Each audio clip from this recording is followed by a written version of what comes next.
Hoping you are groovy and great. Hot enough for you. My friend, tonight's going to be real hot. And I'm going to make a lot of people upset. And that's a good sign. There is nothing worse than talk radio that doesn't make somebody upset about something. If it's too, how do I say this? You got to make somebody upset. And here's what you make people upset with. Ready for this? The truth. The truth will kill you every single time. The truth? My God, this is the most uncomfortable. I just realized this chair is the most incredibly... It's got that ergonomic look to it, but it's fake ergonomic. It's got that funky netting look, but it's not. And what is ergonomic? I don't know what it is. What does that mean? I don't know what it means. It means whatever it means. My new favorite thing, methylene blue. What is it? I don't know. Bobby Kennedy was doing it, and I don't know. What does it do? Well, it's a mitochondria. What about the mitochondria? I don't know. But I want it to be good because I want to buy it. And I want to do it. And I want it to be true. I'm not going to say it's going to kill you. I don't know. I'm not even sure how to spell mitochondria, much less what it is. But I want this to be true. Because you see, there are things that people want. They want things to be true. I don't. Oh, there we go. First thing I do, what do? Change the channel. Change the channel.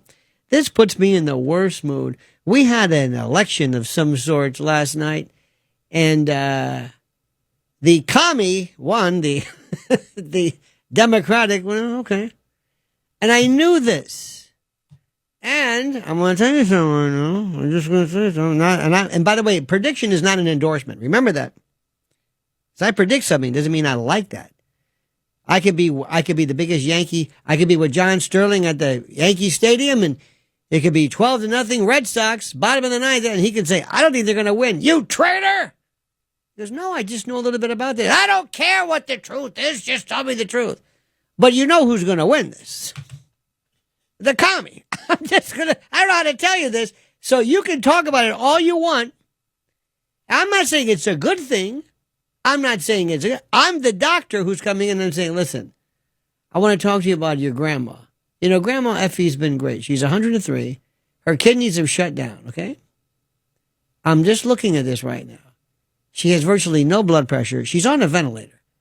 And I'm just telling you right now, even though I'm sure she lived a great life, and I'm sure you're not going to like this, but she shouldn't buy the green bananas. I'm just telling you, all right? This is not that I want this to be true.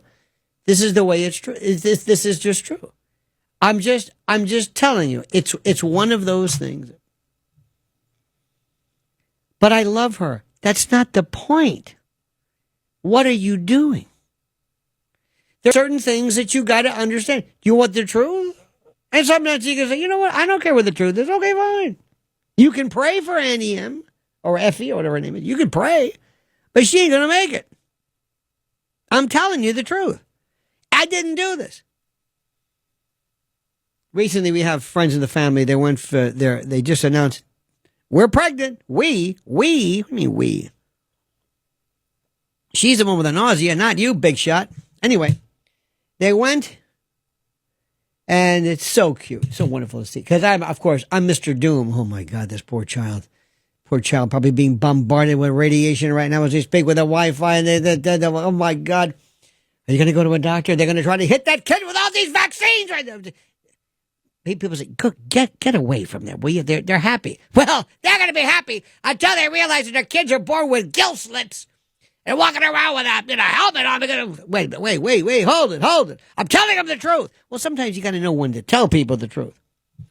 But what if I looked at this little sonogram picture, and I said, I don't believe it.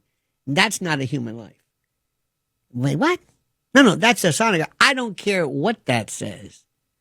That's what most people, especially in the world of, and I'm going to say this, not anybody we would know, but there are people in the talk radio business, of course, who are hanging on for dear thread, who think I got to give people the good news, because if I give people the truth, they're not going to like me anymore, or they're going to think that somehow I'm endorsing this. Somehow they're endorsing this. I was telling somebody the other day, I said, you do know that the Dobbs case, stands for the proposition that there's no constitutional protection or guarantee against or regarding abortion. I'm watching right now porn on TV. You know what it is? Barbecue. It's called Barbecue High. I love barbecue more than anything. Well, it's not more, but with food, there was nothing. And I have not touched barbecue in going on 17 years because I just know the truth. And people, they don't want to. That's another thing too is you don't want to hear the truth about saturated fats. You really don't. And barbecue. You don't want to hear, but I love barbecue. Yeah, I know you love barbecue, but I'm telling you, you really don't want to hear the truth. Again, don't tell me the truth. Let me think what I want to hear. I don't want to hear this. I asked somebody the other day, I said, do you think prayers help? Do you think prayer help? Oh, absolutely. Well, why do you say that? Well, because there's no evidence of it. Well, there may not be evidence. I'm not saying you shouldn't pray. I'm saying I don't think there's any evidence of it. What? I told you before about the Dobbs case. There's no constitutional right to abortion. What? I said, I'm pro-choice. Meaning I don't want to put a woman in prison because she has an abortion. That's what pro-choice is. I mean, if you're really pro-life, anybody you find out, do you have an abortion? Yeah, you're under arrest. Why? You killed somebody. You and what's the doctor's name? Dr. Leibowitz? He's under arrest. And the nurse? Under arrest. Murder. Murder one. Boo! Book him, Dano. Wait a minute. You're pro-life, right? It's a life? Yeah. It's murder, right? Arrest him. Get off the fence. No, I don't think you should arrest. Then it's not murder. You want it to be murder or don't you want it to be murder? Well, I want it to be murder, but I don't want to put people in prison. Then you don't believe. Then you're not pro-life. It's simple. If you're pro-life, it's murder. And if your daughter gets knocked up by Pedro, the lawn guy, the first thing you're going to do is little Michaela's not going to lose that lacrosse scholarship to Syracuse. Oh no, we'll take care of that. You'll regret it. You'll pray for it. We prayed for it. You know, and I know her life is not going to be over at the age of 15 because she had some rolling the hay with Zanzibar, who was running the hedge trimmer. It's not going to happen. That's reality. You may not like it. It's true. It's true. I mean, this is the truth. This is the truth. I do this all the time with people. People, especially, I don't know what it is. People think they can defy age. You're getting older. Doesn't mean you're dead. You're getting older. Did you ever see some poor kids? My God, zits, you're 13. Come on. Puberty, it's a bitch. It's reality. Don't worry about it. Take it easy. Okay. It's the truth. I've never seen, if you listen to sports shows, when they lose, they lose. So I'm going to tell you. So before I go on here, I go on, do a YouTube channel, and I bring all of my legions from Lionel Nation over here to hear us. And here what we do until 5. And I have complete and total reign. You hit them hard. If you're too nice to them, they say, what's the matter with you? Give us the truth. Okay, I'll give you the truth. But we're used to, in a world, I'm sad to say it, and we're going to convert you, where sometimes talk radio can be nicey. So let me tell you what's going to happen. Okay? Let me tell you what's going to happen, because I'm always right. And it hurts people. In 2020, I said, Trump's going to lose this thing. But he's not paying attention. And I love Trump. Oh my God, you would have thought I said, I don't understand what it is. I don't grasp it. I don't understand it. I don't know what's happening. You're crazy. I said, he's making a mistake. COVID threw him off. A lot of things were going off. Plus, about that election. I'll leave it at that. And when I said things, people went crazy. They didn't want to hear it, but it's true. I was right. And I don't want to be, it's not that I'm being right. I said, well, no kidding. I'm not, you don't know this? Here's one for you. Yesterday, when Trump says, and we're going to go involved in Iran and Israel, I said, don't do this. Don't do this. Don't you understand? I don't think you understand. Okay. You sure about this? There's a line. You gents ever watch Jack Reacher? Jack Reacher, there's 2 Jack Reachers. This was the movie with Tom Cruise, who's 3 feet tall. but he's a great Jack Reacher. He's like one of these contract killer guys. We don't understand it. He has no background. Oh, look at this. Sanford and Son. Woody, LaWanda, and Esther. That makes me happy. Not this other stuff. See, now I feel good. Now I'm balanced. Anyway, it's a Jack Reacher. Tom Cruise. And he plays this ex-Delta 4. You know these people. And there's a line. And the second Jack Reacher, this guy's like 9 feet tall, steroided up, who hates Trump. I won't watch it. Till I saw that, I can't watch it. Look, there's a lot of things that Trump does that's stupid, but I love the guy. And I'm not going to go out in my career as an actor and I'm going to start blasting the Democrats because you're losing half of your audience. Anywho, there's this line from Jack Reacher. Remember this. Remember I'm telling you this. He's sitting in a bar and this girl comes up to him and says, "Hey, big guy." And he says, "Look, you're a slut. You're a prostitute. How much? And he just insults her because he knows he's being set up. Well, her brother and his friend show up and say, "All right, buddy, outside." He says, "You really want to do this?" Like you say, "Don't you know who I am? I'm Jack Reacher. I'm a killer. Don't you know who I am?" "Yeah, all right. Let me finish my drink. Hang on. We'll do it. Let's get this over with." And Tom Cruise walks out. He's 3 feet tall and, it's Tom Cruise. So he goes outside and he says, "Okay, you're the alpha guy. Okay, I'm going to get you first. Then I'm going to cripple you. I'm going to break your neck. One guy's going to run off because he's not going to hang around and blah, blah, blah. And this is what's going to happen." He says, "Well, how do you know that's going to happen?" He says, "It always happens. Let's get this going. So right before he's about to crush, and by the way, he crushes the testicles of this first guy. Just remember this, men. It may not look good. It may not be Gracie. It may not be MMA. It may not be Joe Rogan. It may not be, kick him right in the ugat. Boom. That's it. Fight's over. So just as he's about to do it, just see this. It's online. Here's the line. Right before he kills this guy, cripples him, sterilizes him, and puts him into a home for the rest of his life on a ventilator and a funny helmet, he says, "Remember, you wanted this." And then he crushed him. And I tell people all the time, I would say, "Mr. President, remember, you wanted this.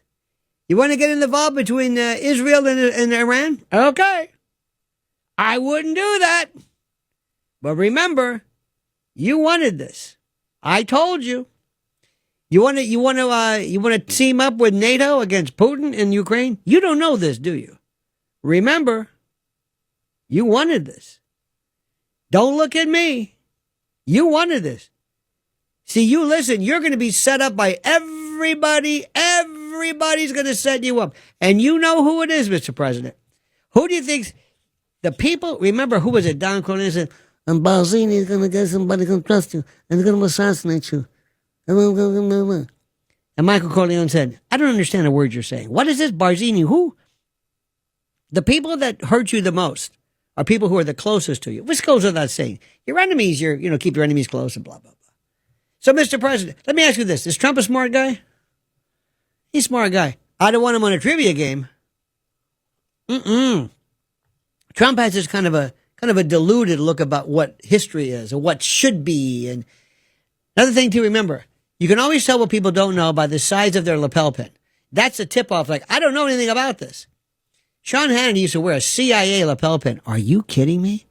That's like me having this Savak. What's that? That's who was it? That was was that the Iranian? Yeah, the Shah's police forces. What? Tantamaku. Remember Baby Doc Duvalier? Necklacing? Yeah, I got a lapel pin. The Stasi. What?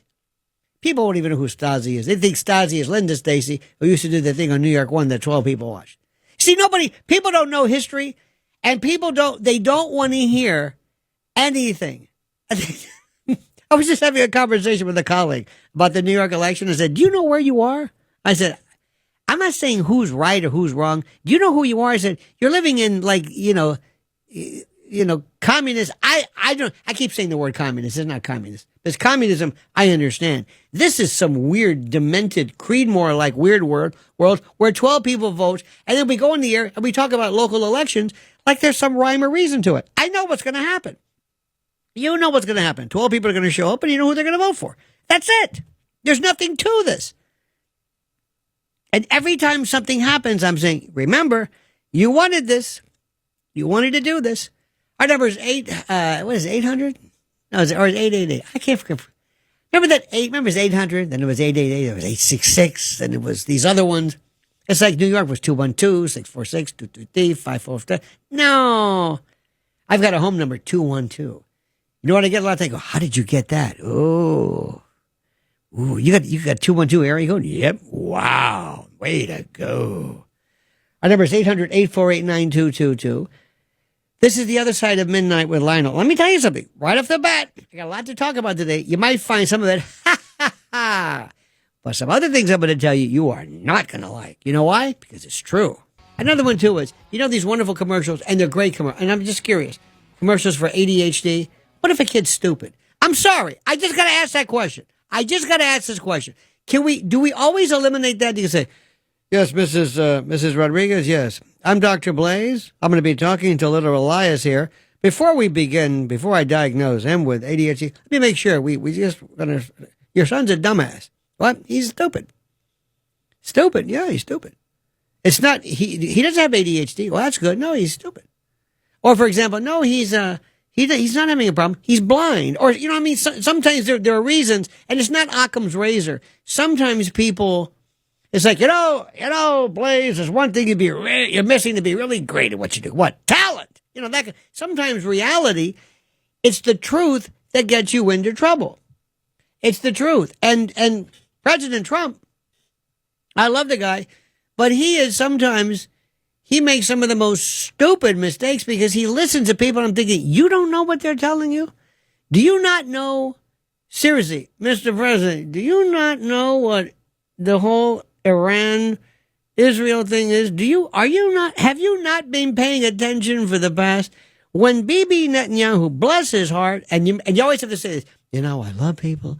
I'm not anti-Semitism has nothing to do with it. I don't hear people say, I'm not Russophobic, but I think Russia is. No, nobody cares about that. But you have to always say, now look, I'm not saying anything about gay people. I'm not a racist, okay?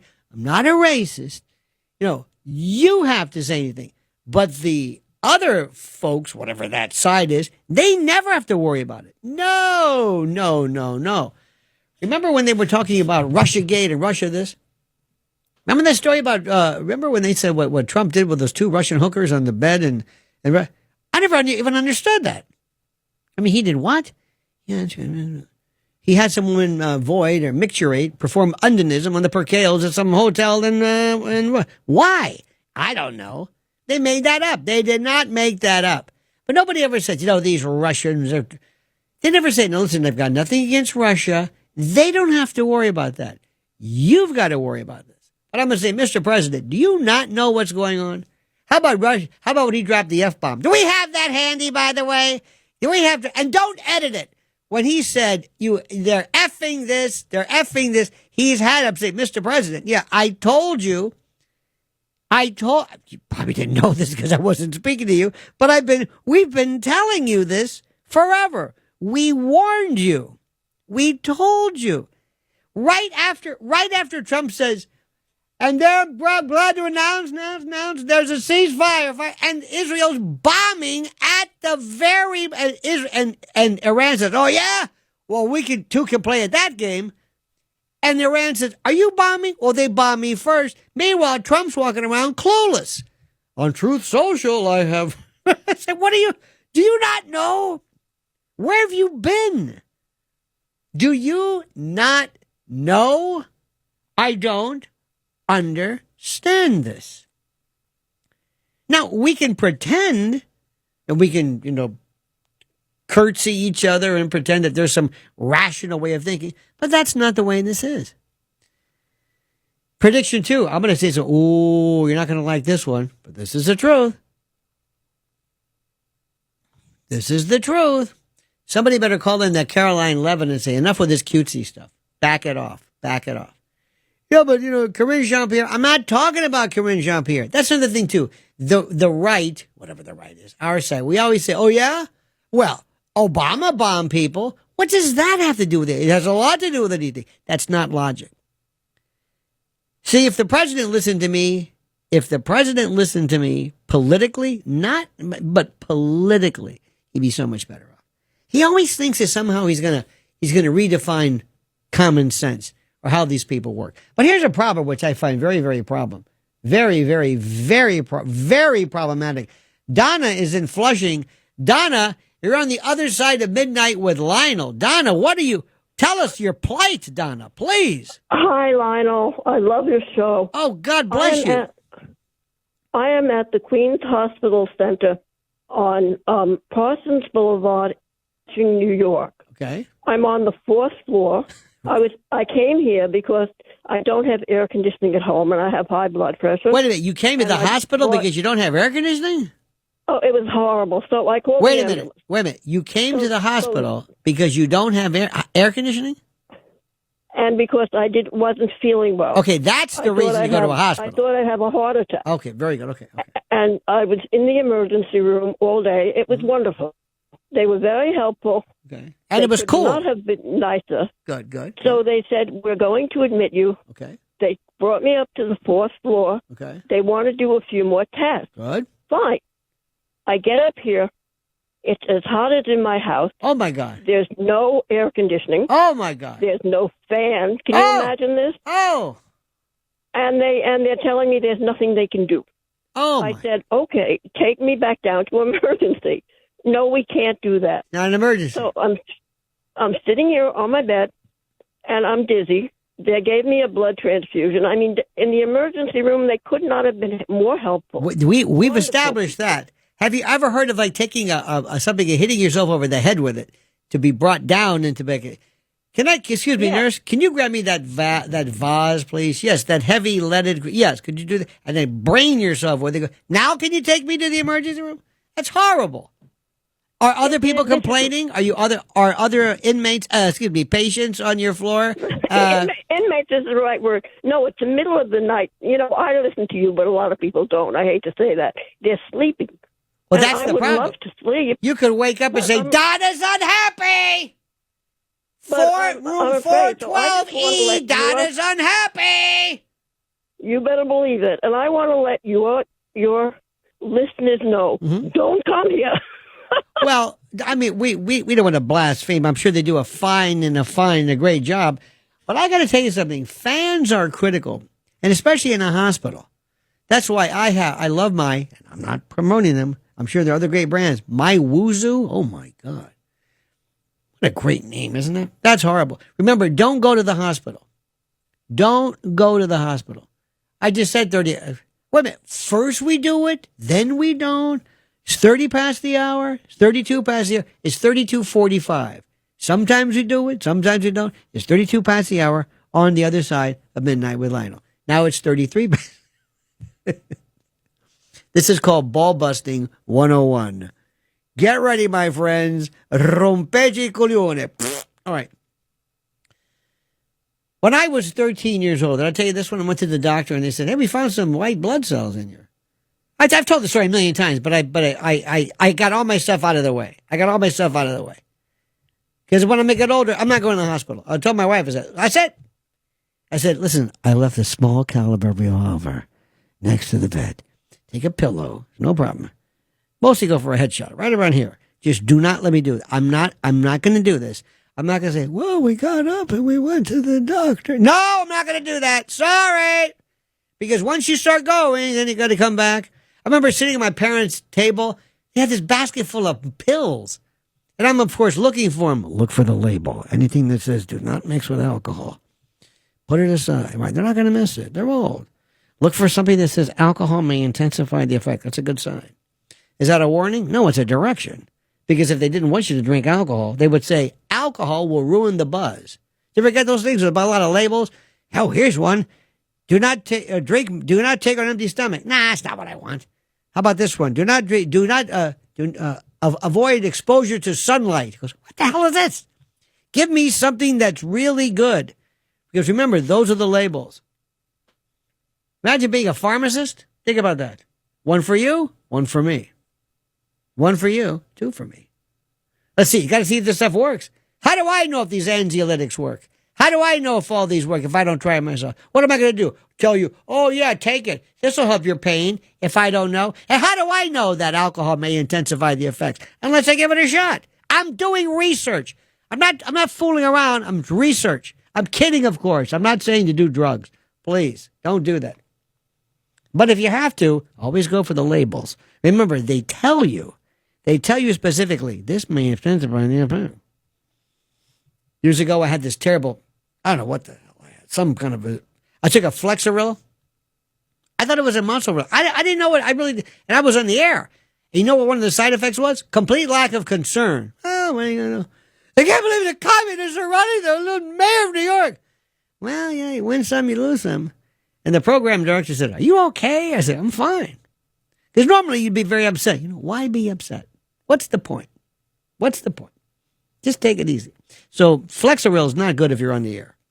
Now, what I'm taking right now is called oxygen. Because believe me, I absorb your energy. I get my excitement by watching you and hearing this poor woman in the fourth floor screaming for a doctor. Let me see this. Let me see this. Oh, here we go. Steve in Bed-Stuy. I love when we open up. Somebody will say something.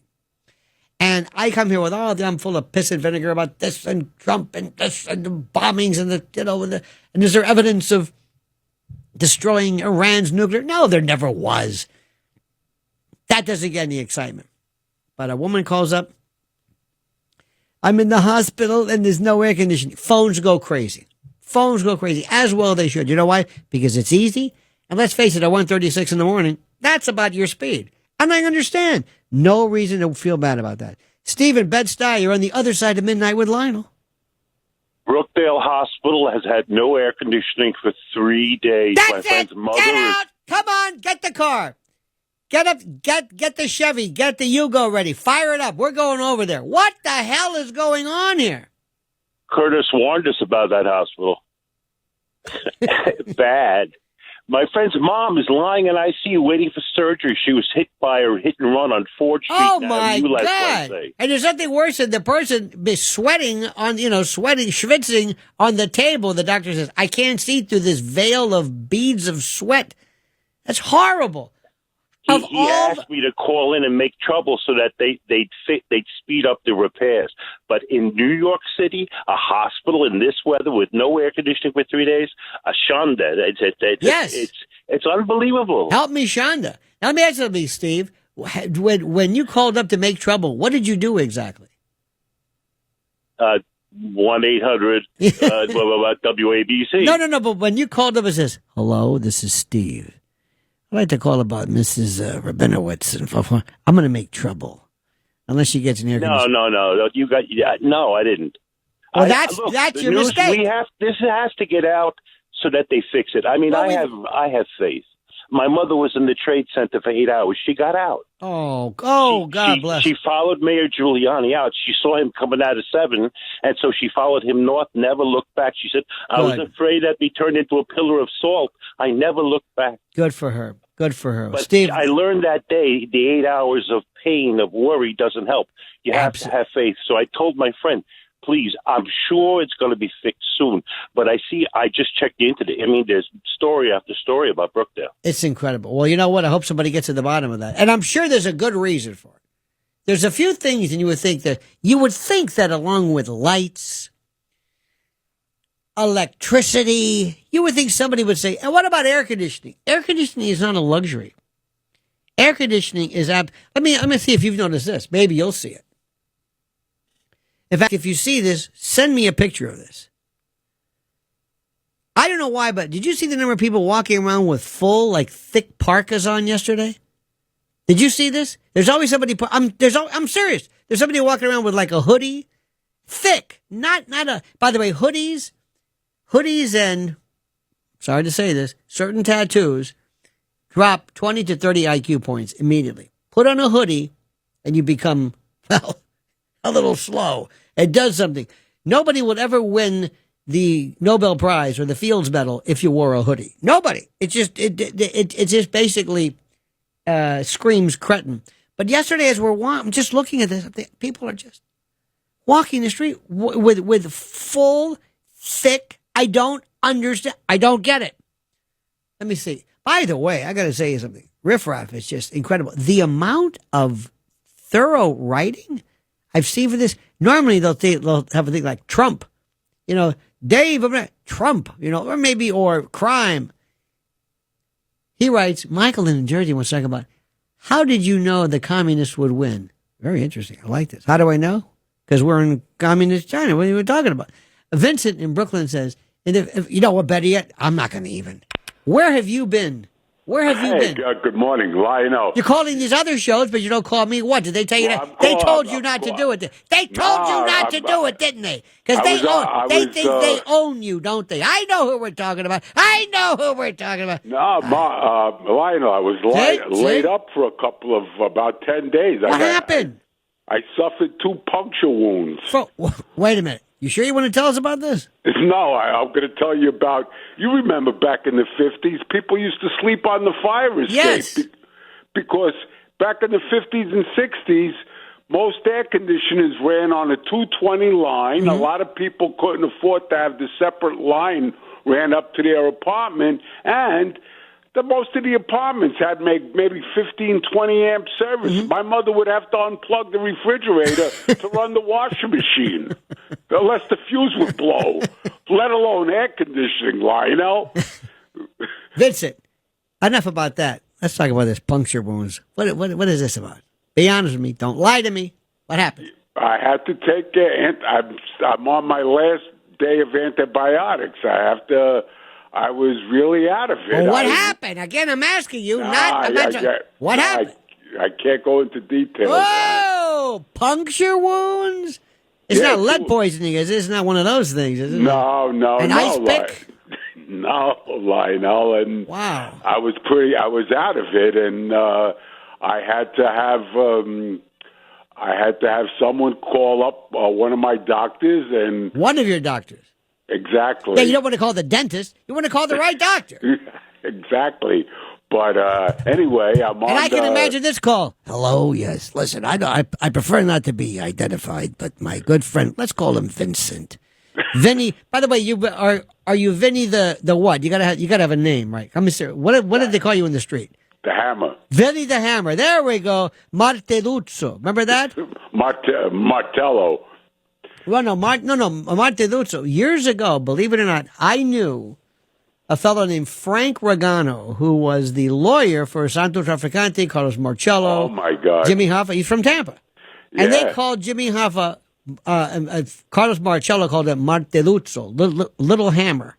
So that's you. We're going to call you Vinny the Hammer. So he says, so Vinny the Hammer's a puncture. Could you send somebody over? No questions asked. Do you take cash? No, we do not. This is not an HMO. But you're doing better now? Yeah, I'm on my last day of antibiotics. I'm doing much better. And please be careful. Don't ever stop taking the antibiotics just because you're feeling better. No. Actually, when last week I went and had the wound checked. The wound. Whoa. Exactly. And my doctor looked at me and he said, I'm going to give you another week's worth of antibiotics. Now, you know what's funny, Vincent? As you, the hammer, if I had a hammer, I'd hammer in the. Anyway, if you go, God forbid, not that this would ever happen, but if it were, let's say, I don't know, a gunshot wound, the doctor would have to report that. Report you, right. But a knife or a stabbing or ice picks, no problem whatsoever. An ice pick behind the temple, no problem. But even the most a hat pin right in the ear. Right in the ear, because it would only leave a drop of blood. They'd never notice it. You know, who was it? I'm trying to think of the old gangland stories. I guess Jerry Kopecki of the New York Post. Oh, well, no, you mean the writer? Yeah. He still has a website called Gangland. No, it's Kopecki. Where are you? Whatever. Where did you get that? How can somebody of your provenance mispronounce what? That sounds like Mary Jo Kopechne, the way you say. Right. Well, his books he wrote. Oh, he was very good. He wrote with also a friend of mine, William Balsamo, and he made the vinegar, didn't he? He made the vinegar, balsamo vinegar, didn't he? Maybe I've got it I love wrong. balsamic vinegar. But anyway, You know, Vinny, let me tell you, the hammer. Sometimes, have you ever purchased really expensive balsamic vinegar? I mean, this costs stuff. a fortune. Oh, costs it makes a fortune. saffron look like plutonium. It's nothing, but it's like motor oil. It's beautiful. Exactly. They keep on reducing it, and you could easily spend for like 4 ounces a couple of $100. You know, Vincent, it's funny now that a lot of people are. I'll bet you've thought about this because boys, we've been doing this the wrong way. See, your problem is you've been trying to import stuff that by its very nature is illegal. I'm going to be known for balsamic vinegar. Remember Ciro? Remember Ciro, the artichoke king, Terra Nova? He cornered the art of during the old days. He cornered the market in artichokes. Well, you could be the balsamic vinegar guy. You could be it. Forget that Genco oil business. Vincent's home of balsamic vinegar. Think about this. It's another well-known Gemma oil. Gemma oil. That was owned by one of the. How do we know that? See, the alleged. Always say alleged. Okay, let's be politically correct. Let's not libel ourselves. No, of course not. No, it's a mirror. It's a mirror. Vincent, but there's a number of not that you would in any way be a part of this particular affiliation, but there's a new phenomenon on the internet called mob genre, and it's like Michael Franzese and it's Sammy the Bull, and they talk about the same 4 things all the time. Who killed Tommy DeSimone, Jimmy the Gent Berg, blah, blah, blah. It's the same story all the time. I could take you and we could make a fortune. Exactly. By just having you speak. And I would have you in dark shadows. And you, speaking of dark shadows, remember Jonathan Frid? I remember Barnabas Collins. Jonathan Frid, right? Yeah, it's great. He was in the phone book. Somebody told me one time they picked up the phone and called him like, is this Barnabas Collins? Yeah, I'll be a son of. He was in the phone book in any event. He was in the late 60s, early 70s. I remember all the college girls would run down to the common room and put on Dark Shadows to watch the latest episode. Well, Vincent, I'm so glad you're feeling better now. You've got the, quote, puncture wounds under control. You're not septic. They're almost healed. That's important because, God forbid, there's nothing worse than an unhealed puncture wound. And thank God, they didn't rub the particular item that punctured you with garlic. Is there anything to that? Where they would rub it with garlic? Remember the... Didn't Mad Dog rub And they'd rub the bullets with garlic because it would create a chemical reaction. Now the fact that it's going at subsonic rates, mixing with blood and whatever, that it didn't wipe the salicin off. Have you ever thought about this, Vincent? People, there are different. I mean, I'm just saying, if I were to try to do something that would be, I don't know, homicidal. Just split the bullet with a sheetrock knife on the head. Wait a minute. What about ice bullets? Remember that one from the 6 Days of the Condor? Was it ice bullets? That's a good one. Or better yet, I would do this one. There are people that I swear, Vincent, could bore people to death. There'd be no sign.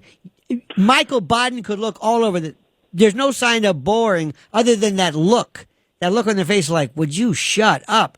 There's other things too. As one of the bases for a good form of some type of shall we say, accelerant, a death accelerant. And I thought about this during the Epstein case. As you know or may have read, there's an expression called noose on a bun, and people in prisons, it's kind of a binary action. I give you something that's seemingly inert, 5 days. And I build up this slow tolerance, and then I give you something else. When the two mix together, it's lethal, and the byproduct is something like potassium. Blood levels don't indicate it. Not that you would know anything about this. Exactly. You overload their heart with potassium. There you go. I'm just saying, hypothetically. And you metabolize it pretty quick. So by the time they go to do a post-mortem or a blood test, it's gone. That's it. You know what? Vincent. Well, listen, I'm so glad, my friend, you're feeling better. And tell me you have air conditioning where you are. Most certainly do. Oh, most, God. most. But I wanted to talk about the old. And back in those days, in the 50s and 60s, on the weekends, we would go to Coney Island and spend the whole night on the boardwalk. Wow. And you didn't have to worry about getting killed. The penny arcades over there. I used to, by the time I was old enough to play, they were nickel and dime. But we would spend skeet ball. Yes. Skeet ball on Coney Island, on Coney Island. There was on the boardwalk. Years ago, 25 years ago, a friend of mine and I were I happened to be out there right around, Nathan. We were just doing some stuff. And there was a thing called Shoot the Bum. They had this poor guy out there who had this thick clothing on, and you would hit him with paintballs. Shoot the bum, shoot the derelict, something like that. And I thought to myself, this is very, very wrong. But I'm enjoying. And they got this poor guy. It was in the summer. He's loading up with his thick clothing, sweating his you-know-what's off. And I'm shooting him with a paintball. And I said, there is something wrong with this, but it's so delightful. In any event, Vincent, let me ask you, if I ask you very sincerely, would you ever consider running for the mayor of New York? Because I think you would be a shoo-in. Yeah, actually, I think there may be my past may be a little bit. Your past is prologue. That's what they said about Manson. Anyway, Vincent, all the best, my friend. Thank you very much, Lionel. All the very best. This is just fantastic. Our number is 800-848-9222. By the way, remember this. You can reach me at Lionelmedia.com. Find out about my upcoming events and what I do. And you can also I can't say X me. You can, or ax me, but you can tweet me. More coming up, so stay tuned. Remember, you wanted this. Sickened in crippling heat at New Jersey high school graduation. More than 150 people fell ill in stifling heat at a high school graduation in Paterson, New Jersey, where the city's mayor declared a state of emergency Tuesday after the mass casualty event. He called that mass casualty. Dozens of graduation attendees had to be treated at the event. At least 5 people were hospitalized for dehydration. As students, family, and friends lined up outside Hinchcliffe Stadium on Monday morning. This is horrible. Absolutely horrible. I hope that our lunacy is over soon, I think. Let's go to Barack in Germany. You're on the other side of midnight with Lionel. Yo, good to be speaking to you. This is Mucus in Manchester, is it not? No. It's Brother Barack from Germany. It's all about the spiritual infinitesimal transcending of the material. I got you. We're not bound. We're not bound by these things. No. So I was about to but tell merely I restricted. was to share some war stories. War stories? Go ahead, Brother Lionel. What would you know about war stories, sir? Oh, so I wanted to tell a bit about my time with me and my company back in Afghanistan. Okay. Just sometimes it works, sometimes it doesn't. I'm sure it's a great story, but sometimes, you know when you're not feeling it? When you're just not feeling it? Now's that time. Just not feeling it. Let's go to Michael in New Jersey. Michael, you're on the other side of midnight with Lionel. Michele. Andiamo. All'estate. All right. Hello. Che seconda. Come finì? Allora finì a schifi. That's like a cat. It sounds like a cat, a Grimalkin that is hurt. There we go. How do you do this? I say these things, and immediately you and you get this look on your face like, I got something for you. It's What? Now, if we could do Dave Chappelle doing that, who is it? Who is he that he goes, what? Who is that? There's the rapper's name. I don't know his name. Is it, who is the rapper who says, what? He has a gold teeth and the, Lil Wayne, isn't it Lil Wayne? Yeah, Lil Wayne. Now, is it Lil Wayne or Lil Wayne? It says Lil Wayne. It's Lil Wayne, right? I think it's Exactly. Lil John. Oh, yeah, Lil John. That's Little right. John. He's right. Thank you, Lil John. Mr. Amuse Bouche, weighing in there. See, we did that just to rise, just to get a rise. Mr. Munster cheese. By the way, children in Africa are yes, children in Africa are putting together money to send you food. People in Africa, parents are saying, eat your whatever your naan or whatever it is. There are people in New York, namely Elias, who only eats Munster and cheese. Think about this one. Our number is 800-848-9222. I don't know. And see, this is the best part. I started off. That's the best part. This is the best part about the show. When you don't know where is it going to, where it's coming from. Like our poor friend down at the hospital with no air conditioning. That is horrible. You think these folks running for a mayor who want to give us free buses and free food? How about free air conditioning? Wouldn't you do that? If I said I'm running free air conditioning, you can't do that. Prove me wrong. And if I ran for mayor, you know what else I would do? I would make sure that all the facilities listen to this, ladies, have double the amount of stalls per ladies' room comparable to men's rooms who have stalls and urinals. Think about that. I'd get in. First of all, I like a nice trough. Something like at the Giant Stadium, the old days. Give me a nice trough. And with the sound of barnyard in the background. More coming up on this thing, whatever it is that we're doing. Stay tuned, or else. 22222. A lot of twos there. But as you'll find out, it really doesn't matter. Are you familiar with the amount of accents allegedly, purportedly, and putatively used by the Democratic nominee for the mayor of Ramdan? Have you heard about his accent? Have you heard that? He used various accents during the course. It's really good. And he's got this, he smiles. He smiles like he just farted in an elevator. Like, well, is it true that they have him saying, well, the problem that you must use the time. Wait, hey, who's this? What? Why are you talking like that? I don't know what you're talking like that. Why are you? That's not the way you speak. Well, when you're born in Kampala, Uganda, that's not Uganda. What? All of it. Why can't I all of a sudden change? People have done it. Who are some of the great people? Think about this. How many times have people used accents? Madonna used a British accent. Johnny Depp used a British accent. Alec Baldwin's wife. Remember? Cucumber. She was doing something. Hilaria. Is that funny? Hilaria. Listen to me, Alec. Don't you make anything to me, okay? Listen, boy. I'm going to do. I'm born I'm from Mallorca. Okay? Mallorca. Why are you talking like that? I'm talking like this because in my country, everything is okay. Okay, ¿me entiende? ¿Oíste?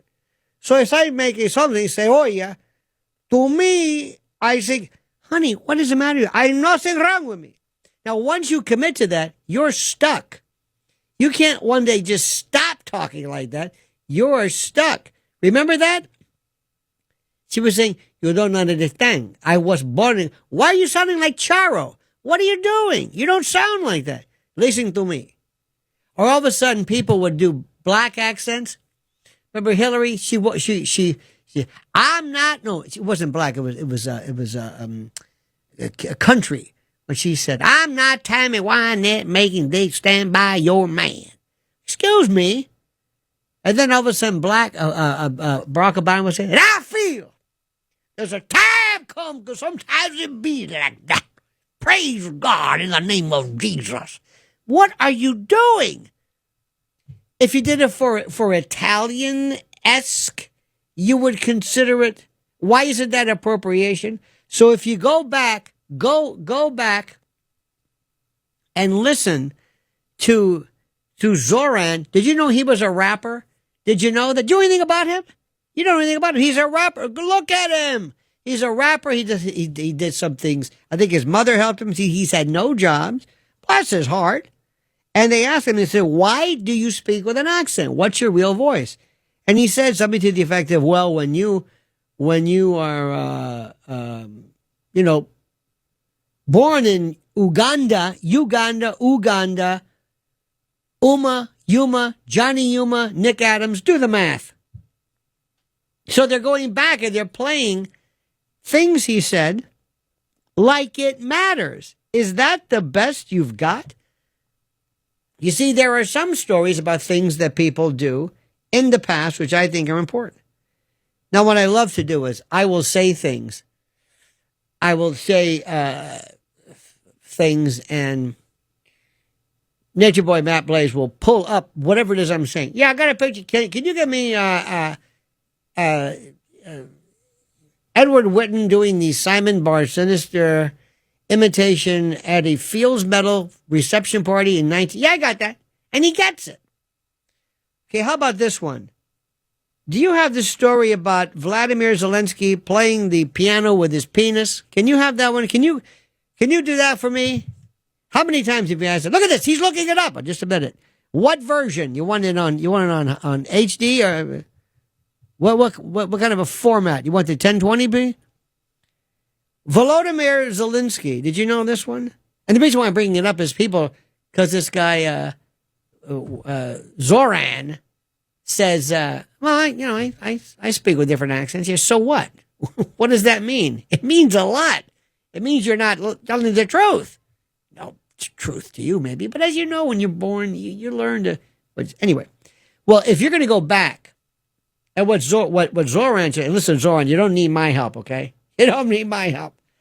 But if you're going to say, you think what I did was bad, what about Zelensky playing the piano with his kukucha? Huh? What about that one? Volodymyr Zelensky did perform a comedic, this is from ChatGPT, did perform a comedic routine early in his entertainment career where he pretended to play the piano with his penis. This is it. I'm not making this up. This sketch was part of a comedy show with his troupe, Kvartal 95. You got any Kvartal 95 handy there, Blaze? And you can pull up the early stuff? Yes, the earliest stuff. This was in Ukraine. This was long before his presidency, where he was given this promotion by a billionaire named Kolomoisky. Remember the story? Of course not. What? You're not going to know this because you're busy. What with the heat and everything. The act was done fully clothed, using his hand movements at waist level while music played, and it was clearly satirical and theatrical, intended for laughs, not shock value. While it's often brought up to mock or criticize him, especially in political circles, it was part of the over-the-top, listen to this, the over-the-top raunchy style common in Eastern European variety shows at the time. With all due respect to that. You see what I'm saying? You see what's happening? You understand what I'm saying? This is critical. And by the way, speaking of which, well, I'm going to save this one particular piece till later. No, I'm going to do it right now. I'm going to do it one time.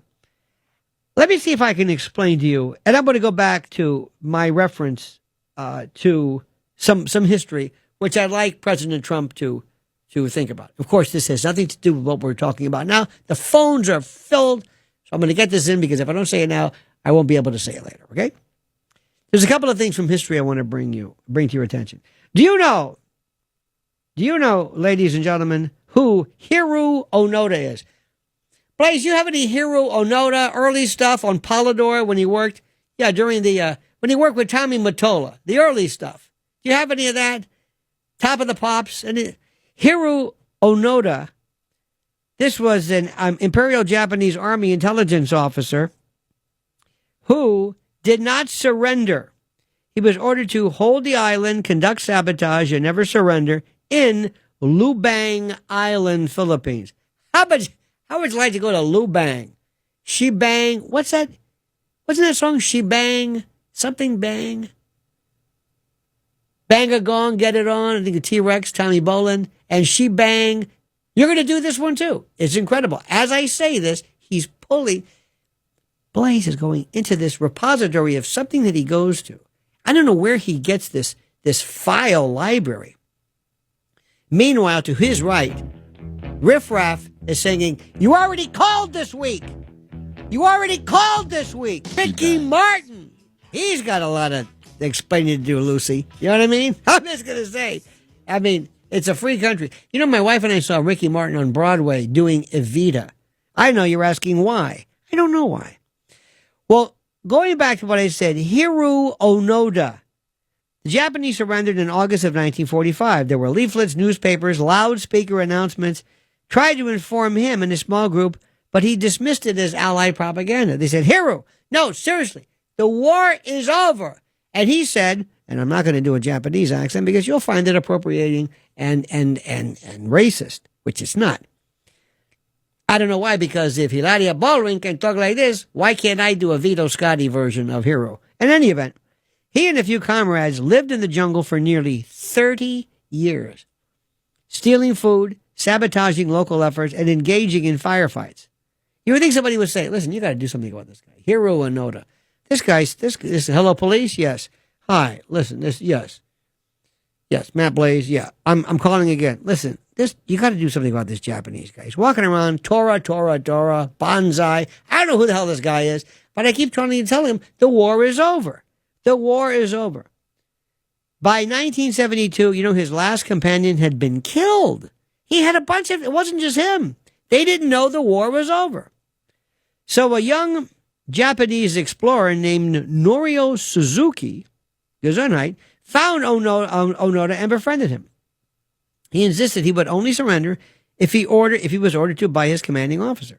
So the Japanese government tracked down Major Yoshimi Taniguchi, now a civilian, and flew him to the island. In March of 1974, Taniguchi personally rescinded the orders. Only then did Onoda surrender. Imagine that?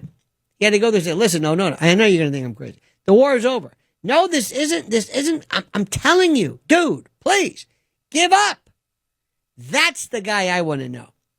That's the guy I want to know. When he follows an order, he follows an order. Now, so that's one bit of history. Trump's a little bit like that, too. Sometimes he doesn't know this war is over, and now we have a new one. And that the participants and the allies and the friends from the prior war don't apply now. Well, here's a new one. You're going to love this one. How about Hogan's Heroes? Hogan's Heroes, a story about a Nazi, or German, I should say, prisoner of war camp, where 90% of all of the Nazis and the Germans were Jews in the show. But there was one particular one called War Takes a Holiday. It was season 3, episode 21 of Hogan's Heroes. And it aired in 1968.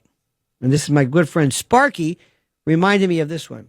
The plot was that Hogan and his men create a fake newspaper announcing that World War II ended, complete with convincing headlines. German officers Klink, Hochstetter, and Schultz see the newspaper and announce that the war is over. Hogan feigns surprise and uncertainty, but ultimately uses the chaos to secure the release of Allied prisoners. You see, what it did was, even then, it showed the use of psychological warfare and comedic deception. It shows Hogan exploiting enemy trust in, quote, official sources. Even fools seasoned officers, and it's often cited as one of the most memorable and clever episodes of the series. That's what's happening right now with the information that President Trump is being given by a lot of his, quote, right-wing friends, many, I'm sorry to say this, from Fox News. Levin, Hannity, the usual subjects. They're basically setting him up, and the president has figured out what's going on. And I'm telling you, Mr. President, you don't understand this. They played you for a sucker with this Iran attack business. I'm telling you. You didn't want to hear it before, but now you understand. And yes, it's true. They didn't lay a glove on any of those nuclear sites. None. And where did I hear this? The world was saying this. The world. But you wouldn't know that if you follow, a la what we learned in Hogan's Heroes, if you keep listening to this fake news from people like, bless her heart, Ainsley and this poor guy Lawrence. Have you seen him, Lawrence? Who cannot pronounce words. I'm sorry, they got to do something. Please, stop it. Stop it. It was a nice run. And this is not meant as, look, it's a free country. You can watch whatever you want. But if you think CNN is biased, the opposite side of the coin are these people. And they're providing false information to the president. He's like the Japanese soldier who doesn't know the war is over. He's like the episode of Hogan's Heroes. This is false. This is a psyop. This is dystopian. Now, we know this. I know this. You know this. And believe it or not, President Trump knows this. And this is why people don't want to hear what I have to say, because what I'm telling you is the truth. It's that simple. Our number is 800-848-9222. It's a good time right now, 800-848-9222. And we're going to be continuing this to talk about the heat. We're going to be talking about what's going on in the world. We're going to be talking about everything under the sun on this show, this here show called The Other Side of Midnight with Lionel. Fred Sanford's girlfriend, Donna, on Sanford and Son. Hang on a second. We're going to get to the bottom of this. By the way, this is what I do. This is my job at home. My job is to find out who's dead. Oh, yes. Very good. Lynn Hamilton. A retired, great Quincy Jones. This is a retired actress who had a recurring role as Donna Harris in Sanford and Son. Died on June the 19th. She was 95. She died in her home of natural causes. By her former manager and publicist, Reverend Calvin Carson. That is incredible. Good catch. She was very, very good. God, how I loved that show. I loved that show. They even have an episode I'm watching now where Chuck Barris was on. Remember when Chuck Barris was linked to the CIA? Now, here's another thing, too. I'm going to throw something at you that I told somebody the other day, and they went berserk when I told you this. There is a very serious concern about people who take potato skins. Aren't potato skins fried potatoes and potato skins? Isn't that great? Don't you love loaded? When you take potato skins and you subject it to high heat, you get acrylamide. Acrylamide builds up, and that is, believe it or not, linked to mutagenic, carcinogenic reactions. Now, when I told somebody that the other day, instead of saying, "Oh, I didn't know that," they said, "No, that's the way we are. No, no such thing. No, Why? Because I don't like that news. It's like Hiro Onoda. I don't like this. What do you mean the war is over? Or the Hogan's Heroes. See, that's where we live. You only hear news you like. And instead of you saying, because you can think you can just swipe things away like you do with your phone. If I tell you something that's true and you don't like it, people go crazy with this. Hell no. Who's this? Is that our friend Dominic? The great Dominic Carter, or DC as we call him. You're AC, he's DC, and I'll let you figure that out. And I have no idea what that means. Our number is 800-848-9222. Let's go to, I don't know, let's go to Howard in Elmhurst. Howard, you're on the other side of midnight with Lionel. Thank you, Lionel. You added such ability to the show. I thought after Frank Morano leaves, that was the end of it. Anyway, let me tell you this wonderful story. If you thought that, your life must be very bleak. That's all I've got to say to you. If you thought that was the end, if you thought that was the end of it, whatever it is, it talks a lot about the dearth, the paucity, and the utter despair that would and must have surrounded your life at that time. But thank you for calling. So what's on your mind, Howard? Well, there's a wonderful book called Tales and Trails of the Hudson, and it's a story about Mad Anthony Wayne.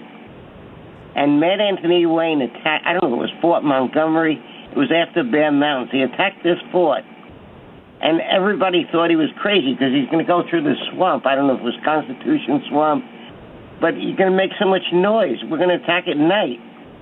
Anyway, they were coming up the hill, and the British sentry saw them, and we started shooting, but they finally got up to near the top of the hill, and Mad Anthony Wayne and his men yelled, "We've taken the fort! We've taken the fort!" And the British sentries actually believed it. Interesting. And gave up. You know, I'm looking right now, and thank you for yes, Mad Anthony Wayne didn't come from actual insanity, but rather extreme boldness and ferocity in battle and fiery temper that bordered on recklessness. And I didn't know that. In July of 1779, Wayne led a 9-time frontal assault. And I'm sure we've all done a frontal assault every now and then, maybe in our lifetime, maybe in the past. In any event, Mad Anthony Wayne led a 9-time frontal assault on a heavily fortified British position at Stony Point, New York. He ordered his men to unload their muskets. They were to use only bayonets in complete silence. When one of his subordinates questioned the suicidal plan, Wayne famously replied, quote, "Issue the order. I'll storm hell itself if Washington asks me to." He was shot in the head by a musket ball during the charge, but kept going, issuing orders with blood pouring down his face. And what happened was, he wasn't mad, but it was uncompromising, relentless, willing to die on the field, unshakable. And that is an excellent piece of lore. And I thank you for that. I find that fascinating. You see, what this is about is deception. And we have nothing but deception. There's a wonderful Sicilian expression that says, if you can get in trouble for saying a little, think what happens if you say a lot. People do not want to hear the truth. They hate the truth, especially if the truth veers from their version of reality. At 30 past the hour, on the other side of midnight with Lionel. So back to the phones, back to what I call fun. Mike in New Jersey. Mike, you're on this here show. Yes. Something happened to me today that really got me very distressed, very upset. It sounds like it. Someone came into my house and he's like, "Can I use your broom?" And he said, "Can I please use your broom?" I'm like, "No." Wait, what do you say? I'm sorry. In English, please. I can't understand what you're saying. What are you saying? Someone came into my house. Sown? He didn't come into my house. He knocked on my door. Who's sown? Someone. Oh, someone. You are conflating your words. I'm so sorry. Yes. Anyway, he asked me if he could use my broom, and I said no. Your broom? So he's like, "Hey, yes, my broom." Somebody broke into your house and said, "I want to use your broom." Someone you don't know. No, he didn't break in. He knocked. He knocked on the door. And you don't know who this person is? Yeah. No, I know him. He's my neighbor. Oh, so you do know him? Yes. Oh, so you're changing the subject. You're changing the facts. Okay, No, so your neighbor knocked on the door and said, "I want to use your broom." Okay? Yes. And what happened? Anyway, so he asked me nicely, but I said no. So he started screaming at me. What's the big deal? Why can't I use your broom? So he started screaming at you. So you said, "No, you can't use my broom." And he started screaming at you. Yes, because why not? What do you care? It's a small thing. Well, why be so mean? And what did you say? I said, "Hello, you have to ask nicely." So he's like, "I did ask nicely, but I want to share with you an insight. Asking nicely, the way you say please in Spanish is por favor. Right. Meaning as a favor. That means that you're acknowledging the fact that it's up to the person entirely. Right. And this person, he did not acknowledge it that it was up to me entirely, because after he asked me nicely, he started screaming. He only pretended to ask nicely. Right. This whole etiquette thing. I can't stand it. What do you think? Etiquette. I have thought so much that etiquette as I think a lost art. I think Letitia Baldridge said that. Didn't she say etiquette was something that we've all forgotten? Something along those lines? What about Mike, when you say thank you and they reply no problem or no worries? What does that mean? Am I supposed to be relieved that they don't find it problematic to help me? Is that it? So did you ever resolve this with your neighbor? Did you ever let him use your broom? Did you make friends with him? Did you make peace? Well, after I got the chance to tell him the insight, yes, I let him use it. And when you told him your dissertation, your disquisition, your particular piece on the notion of the use of please, did that help or exacerbate the problem? No, it didn't help, but it made me feel good that he was listening. Have you ever thought about perhaps that maybe you were acting like, what's the word? A dick. Yeah. Take my word for it. How dare you? Thank you so much. God, I miss her. How do you have these things? I want to put together You know that 1919 that was so good you did? I'm going to put together one. We're just going to go. We start with a moose boosh. We're going to go to Gia Judice. We're going to put it. We're going to mash all these together in some boosh. Yes, just that. And you must deliver it in a kind of a detached. Waking up in the morning, Yes. thinking about so many things. I just wish things would get better. I'm trying to get rid of them. Can you see it? Nothing seems to stay the same. Do you feel it? Woke up in This the is morning, Zappa. doing my This hair, is- making, getting my clothes This is on, multimedia. Walking into school. Now thinking watch. of what is Give me going another to layer. happen next. Throw me another Oh, layer no. onto this. Things are just caught up in my mind. There we go. Just cannot get rid of them. I'm Unreal. worrying and worrying. I just cannot get Yes. rid of this. I cannot And then take eventually we're going to add to chances. It's it. just Remember, too much. you wanted Waking this. up in the Oh, morning, going we're going to into put this out school, and give the worrying proceeds and to charity. worrying. It's just too much. Yeah. Remember, you wanted this. This is going to be, and if ever I ran for mayor, that would be my thing. Remember, you wanted this. You made me do this. And don't forget my other, and this is hard to find, but I remember, I know I saw this from SCTV, Joe Flaherty as Vic Hedges. Sure, he's crazy, but what if he's right? Let's go to, I don't know. What do you think? These two look good? Let's go to Pat in Brooklyn. Pat, you're on the other side of midnight with Lionel. Top of the morning. Pat, how are you, yeah, Pat? I'm pretty good. I'm staying cool pretty much so Good far. for you. Good for you. Good. Yeah. I wanted to just make a point about like the mayor race. I think Curtis has a better chance to beat the Zohan rather than Cuomo. Mm-hmm.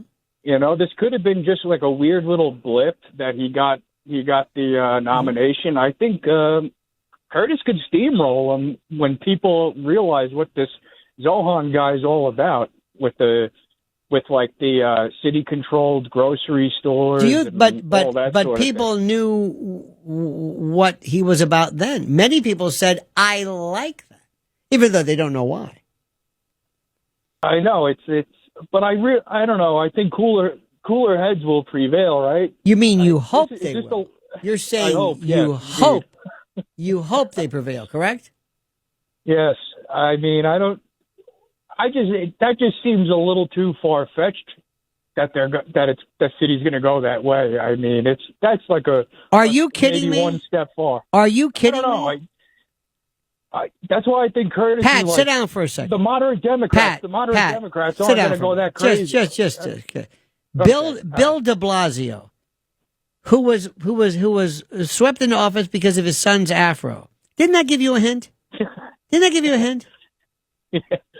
Yeah. And with all due respect, have you forgotten Eric Adams? Oh no, I didn't forget him. Whenever Eric Adams says anything, I think to myself, "Are you kidding me? Is this?" Now, even though he looks like John Kenneth Galbraith compared to a lot of these other people, but he is. And then you have, with all due respect, Mr. Cuomo. Now, as somebody who was worrying about image and likability and converting message into popular vote, does the word warm is what I was trying to say. When you see Cuomo, does the word warm come over? Do you ever think to yourself, you know what? I like this fellow. I really want to get to know him. He's so warm, so effusive, so genuine.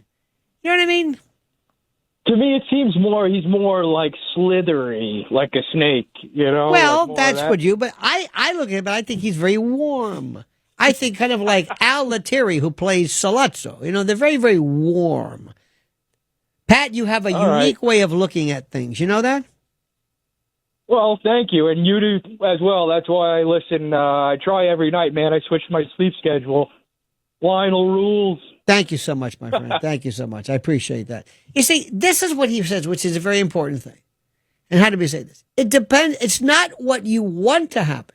There are certain things I want to be true, but they're not.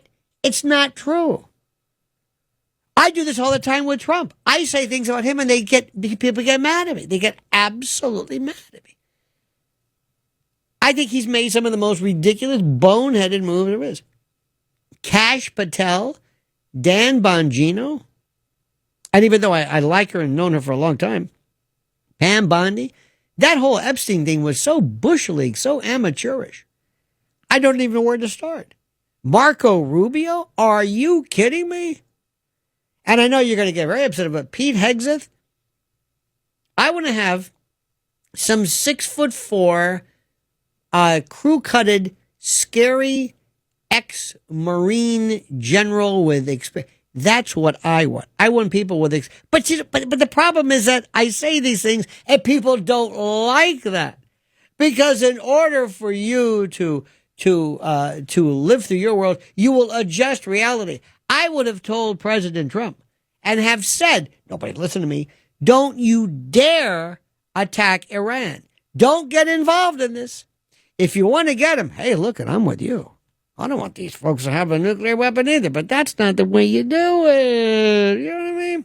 No. He listened to the usual suspects because they wanted him to be the Luca Brasi. And you know it's true. Come on. The same thing they're trying to pull him into this with NATO's trying to lure him in. The Victoria Nuland crowd. Because I'm telling you, as a friend of mine said, he's very, very smart. But I wouldn't want to pick Trump as my lifeline, as a great Regis would do, for $1 million, who wants to be a millionaire under the category of history. I don't think Trump knows history. I really don't think so. I think sometimes the people that talk to him last are the people who he listens to, whom he listens to. I know you don't want to hear that. I think he listens to Fox News too much. I think he believes Fox News. And I know that bothers you. I know it bothers you. Because the problem is that we have this wonderful kind of a dispossession of the realities and the importance of actually being correct about things, not being popular. Our friend, his name is Joe. He prefers to go by the name Joe. It's not his real name. He's under some type of witness protection program. I think WITSEC. I don't know what, it doesn't even matter, but he wants us to call him Joe. And he claims to be from New Jersey. Joe, you're on the other side of midnight with Lionel. Not even good. Who is that bebop? Who is it? That's not Madonna. Who is that? That's Cyndi Lauper. Was it? Yeah. She was so good, time after time. Remember Hanson? Hanson was just, what was the song they did? Bebop, beboop, boop, bop. What am I saying? I just had a stroke. What am I saying? But bebop, she bop, she bang, she bop. Is this it? This would be it. This was excellent. Then you had the middle one who said, look more normal, but the older one looked like a caterpillar, like a locust. If you looked at him and say, who are you? Who are you? Is almost like an arachnid.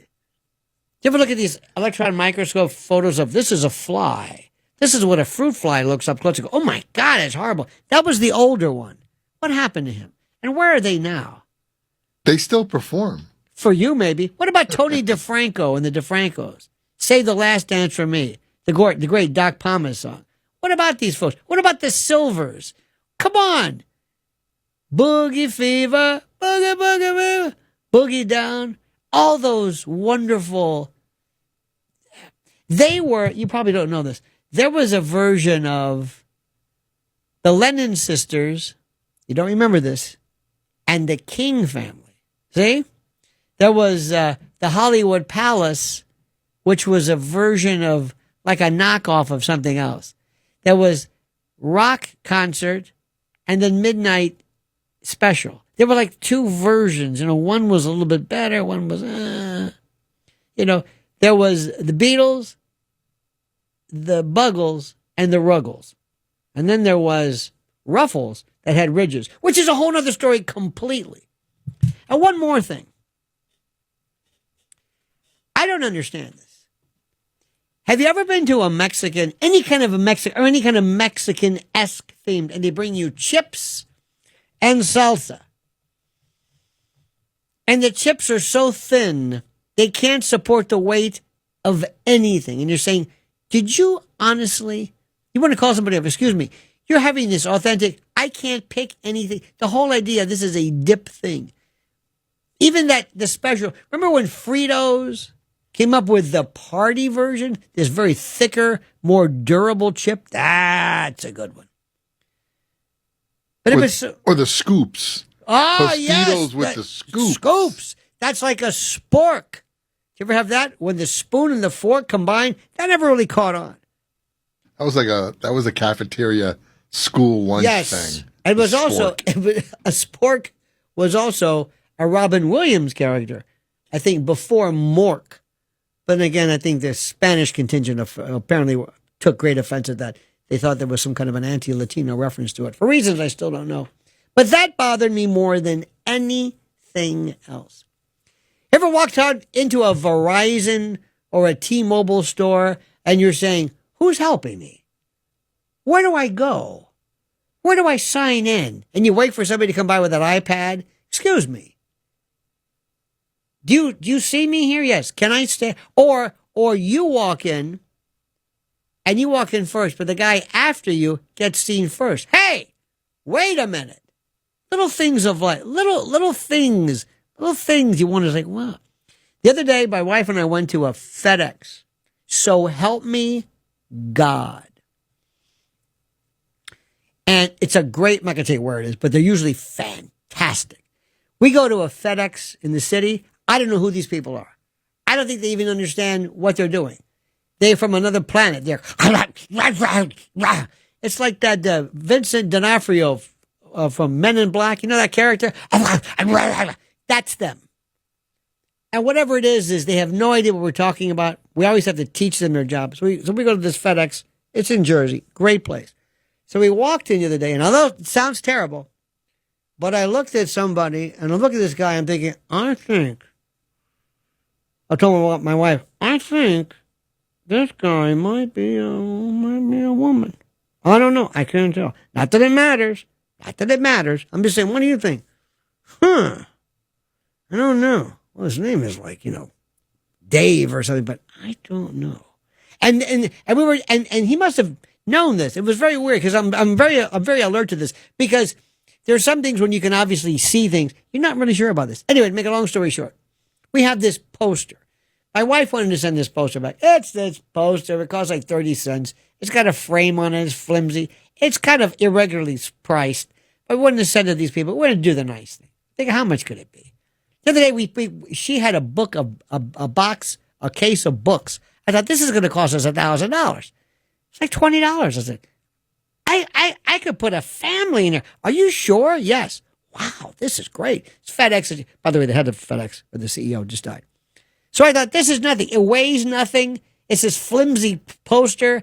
It's nothing. Little frame. Okay. Went to send it. The guy measures it. The one who was, I don't know, what do you think about this guy? I don't know, Dave. Well, that's what he says. I don't know, could be. Whatever. Don't say anything. I'm not looking, just out of curiosity. Just academically asking. So he's measuring it. He goes, okay, you got the zip code for that? Okay, the zip code. Total price, $479.23. I said, wait a minute. I said, you have a couple of extra numbers in there. Did I? 479? Yeah. For this? He says, well, it's the size. I said, it weighs nothing. Okay, it's a different size, but so what? You've got a truck out there that had all kinds of sizes. So as the guy was walking around there, I said, excuse me, I'm just curious. I'm just to make sure, $479. I didn't even think they even charged $400 for anything. Oh, yeah. Because of this? Yeah. Are you sure? And he looked at me, I think, Dave, looked at me and said, you heard me the first time. I said, okay, all right, fair enough. So walked outside. I said, you going to do it or I'm doing it? I'll do it. Took it into the garbage. There we go. Take it. So maybe somebody, I'll bet you it was probably cheaper to have it sent as garbage. But you should have seen the look of my face. $479 for this? Are you kidding me? No, it's like, no, tell me you're kidding me. Remember Candid Camera? I'm not even going to ask our friend. I'm not even going to try to ask our friend. Alan Funt? Remember it's the greatest show ever. It's the greatest show. Alan Funt with Durwood Kirby, the black and white. Then Fanny Flagg came, but it was okay. That was one of the best shows ever. I thought they were doing that to me. And then they tried to do Punk'd. That didn't work. What was your favorite? Remember it was the best show. Yeah, Candid Camera, I always liked the way he would set it up. Oh. Because he'd go, well, here's a guy that we told. And nobody knew who Alan Fenton was. This is when the first, one of the best ones ever was, they said, we went to a little Broadway coffee shop off of Times Square. I don't know, 1950. And they did a two-way mirror. And they had a guy who's sitting there looking at the mirror, just with a coffee. He has that silver, that sugar dispenser with a little lid. He's pouring it in, and he's, stirring his coffee. And everybody in there is a Broadway musician, singer, dancer. The only seat available is his. So he walks in, he sits there, and he's looking straight into the camera. Can't see the hidden camera. Alan Funt walks up and says, say, pal, you're looking kind of down today. He says, well, he goes, you know what you need? A song. Hit it! And just then people get up, they pull their clothes off, their coats, and they're dancing on the counter. They've got trombones, a tight band. And he just didn't even look left or right. Typical New Yorker then, nothing bothered him. And there was, because of the day and the glory. And you see these tap dancing. It was the most brilliant. How about they went to the automat? Where the automat's pulling him. He tries to get a piece of pie, and they're pulling it, and he gets into this fight with the automat. There was another one, too, where they took a car. They completely gutted the car, and they filled it with nothing but a gas tank. The car, there was no motor. Oh, that's another one, too. But the gas tank, it filled the entire. So they rolled it down this hill to this gas station. They're putting it in. This was in the 50s. The gas, 30, 40 gallons, and he's looking underneath the car, saying, where's this gas going? It was brilliant. How about when they took the motor out? Rolled it down, and the woman says, I think this is acting up. Guy comes out, he opens up the hood. There's no motor in there. He goes, what do you mean there's no motor? There's no motor. Do I need it? Yes, you need it. It was so innocent. It was the greatest show ever. And today, they would have, of course, the obligatory biracial family. You'd have it would have ruined it. Let me tell you something. Things in the old days were sometimes better. You know why? Because they were better. We're taking you through 5 o'clock, whether you like it or not. We're going to be talking to you right now about a variety of topics, everything up to and including the horrible story. New York is in horror. Mamdani invokes Nelson Mandela. And, of course, Salazzo, Cuomo, cannot believe that people don't find him attractive. I don't understand this. But sad to say, my friends, you know and I know the truth. And the sad truth is that this guy's going to be the next mayor. Now, I don't want that to be, but that's going to happen because I know these people. I know this the city. I know this. And certain things are going to happen. And that's the way, as my friend says, sometimes it bees like that. Okay? But more importantly, before we left, we talked to a dear friend, our new dear friend. His name is Russell. And Russell's in New York City. Excuse me, North Carolina. Pardon me. He's in North Carolina. And it should be our time. He's gooned out of he's waxed. He's gone. He's halal. He's arrebatado. He's, forget it. Shingad. He's drinking up a storm at 3 o'clock. It's his 25th anniversary. Your wife's asleep. And Russell, you're a bus driver, a school bus driver, and you're getting half a load. I'm playing on a school bus driver. I'm not a school bus. You're playing on a school bus driver. Well, that's your personal life. I do moving work. What kind of moving? What is that moving? You move? Commercial, residential, whatever it takes, man. You mean you move furniture? You just don't move. Yeah, I move whatever. Yeah. I'm a buff guy, man. You're a buff guy, and you got a nice load on at 3 a.m, and then you hit the bricks at what, about 9? Dude, I can drink till 5, be there at 9 and knock it out, baby. There you go. Yeah. Now, tell me about your wife. She's asleep, and you've been married for 25 years. She's awesome. She's an accountant, so she's got a job, a real job, and you've got this quote moving. Oh yeah, she's in. Well, no, I got no, a I real know. job too. No, I'm sure it's lucrative, and I'm sure she just can't wait. She goes back to her high school reunion. She can't wait to tell her friends about how her husband is this mover. Well, no, that's funny you mention that because she hates her high school and she never goes to it. And she told her mother when some people from her high school said, "Oh, where is Sarah?" And because her name is Sarah. Now that we know her, she's a yeah. Her name's Sarah, we're going to figure this out. We're going to get to this. You're in North Carolina. No, I'm not going to be in too much, cuz no way, man. But oh, you're not drunk? No, not at all. I'm not drunk. I'm not drunk. First part of the problem is denial. You and Cleopatra, queen of denial. Admit it. You got a problem. You got a problem. I'm not saying stop. Just admit you got a problem. No, I don't have a problem. You know what? I love to drink.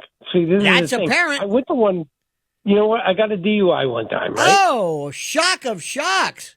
When you were driving the school bus, was kids terrified? Yeah. No, they were like, "This guy's the best driver ever." Right. He's loaded, and he's always happy as we drove into the field. Well, yeah, and we're playing basketball while we're driving. Playing basketball while you're driving. All righty. Now, how long have you? How did you meet your wife? I was actually, believe it or not, you're gonna love this. Why would I not believe it? Because I love you, baby. Okay.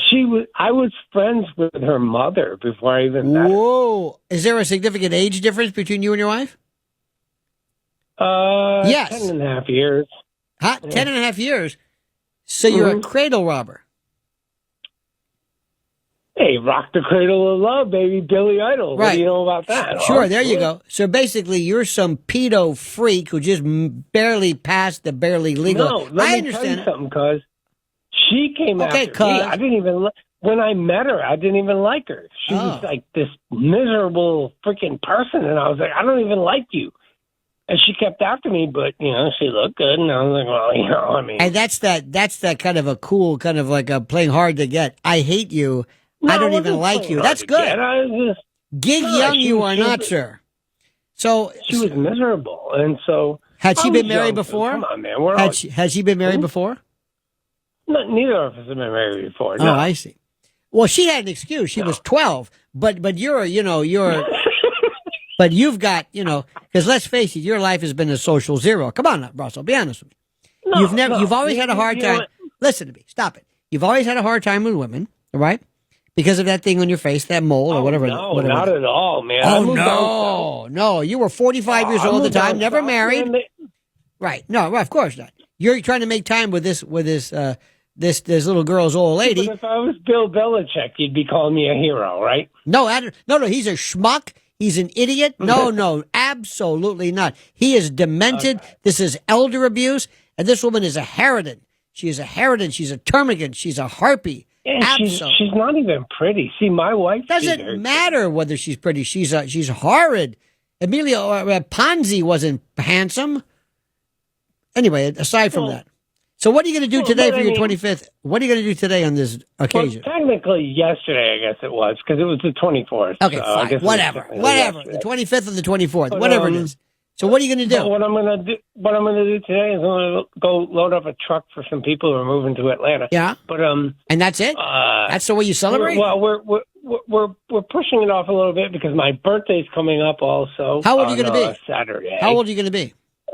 Me? 54. 54. Wow. You never thought life would be this cruel, did you? At this point in your life, when you were a young man, when you looked to the future, did you think this was it? Life has been great. 3 o'clock in the morning, 3 o'clock in the morning, North Carolina. You're gooned to the max. Your wife's passed out. She's thinking, "What have I done?" And here you are calling me, and you're gonna do what? Maybe go to the Ponderosa. Maybe go to a nice little buffet. Yeah, to the Golden Corral. There you go, on, man. Please, no. We're gonna figure something out. You're gonna figure something out. Okay, that's good. Did you buy her anything? Place. Nah, I got her flowers and I got her card. How unique! I'll bet you that card. Could you make me a copy of your words? I would love to see it. Listen, cuz she loves flowers. Okay, That's all And she's so I got. got her flowers. That's all she's got. Get out of here. Get out of here. Anything Because- that reminds her of something that was aesthetic. You know what? Believe it or not, you know what's interesting? If ever you go to this is interesting. If ever you go to a funeral and you don't want to buy flowers, next time you're in a florist, pick up some of those extra little cards, like in deepest sympathy, fill it out ahead of time, and switch the card. They'll never know. Yeah, right. You know think what I'm we did kidding? For 5 years ago, we went to Fort Worth, Texas. Wow. For our 20th anniversary. Not even Dallas, but Fort Worth. No, Dallas is a joke, man. Right. Fort Worth is great, man. Okay, man. Hey, cuz, listen, all my best to you and Sarah. Seriously. May you have 25 more. I love you. May you be as happy as I am with my wife, because marriage is the greatest thing in the world. I'm dead serious. It'll make you'll live longer. You'll be happier. It is the greatest thing in the world. Absolutely. If done correctly. And I only have one more beer, so I got to there you go. Sleep so I can. Yeah. All right, buddy. All the best. I do. Yeah, see you, buddy. Thank you. Demented kids, seriously, do not let this happen to you. Your parents have probably told you a long time ago, hey, don't drink it, it's going to destroy your life. And you thought, no. Remember that call. Remember that. He didn't end up like this on purpose. He didn't sit back and say, I think I want to end up a complete and total degenerate loser, some inebriate, some sot, some demented loon at 3:00 in the morning, while his wife probably cried herself to sleep thinking, what have I done? What is this, karma? Is there some reason for this? Let's go to Rusty in Queens. Rusty, you're on the other side of midnight with Lionel. Yes, Lionel. Before you said about Trump and you said with the bombing, come on, that ain't the way to do it. I don't want to be smart, but I just want to ask you. Well, you're on your way. Like, if you don't want to be smart, you are on your way to success, sir. Well, because I listen to you. I try to get information. Okay. You're a smart guy, but I'm not trying. How would you handle it? Handle what? The bomb. How would I handle the bomb? I wouldn't bomb. You wouldn't bomb. America first. America first. MAGA. So you don't do nothing then. Nothing. You let them. Nope. Okay, you don't bomb. And let them. You don't open up. You don't go drop bombs on a country and then say, all right, that's enough, guys. That's enough. Oh, you would do the negotiate, type of diplomacy. The world's full of crazy people. But and I know what this is about, okay? We're going to go and drop bombs on a country? Come on, stop it.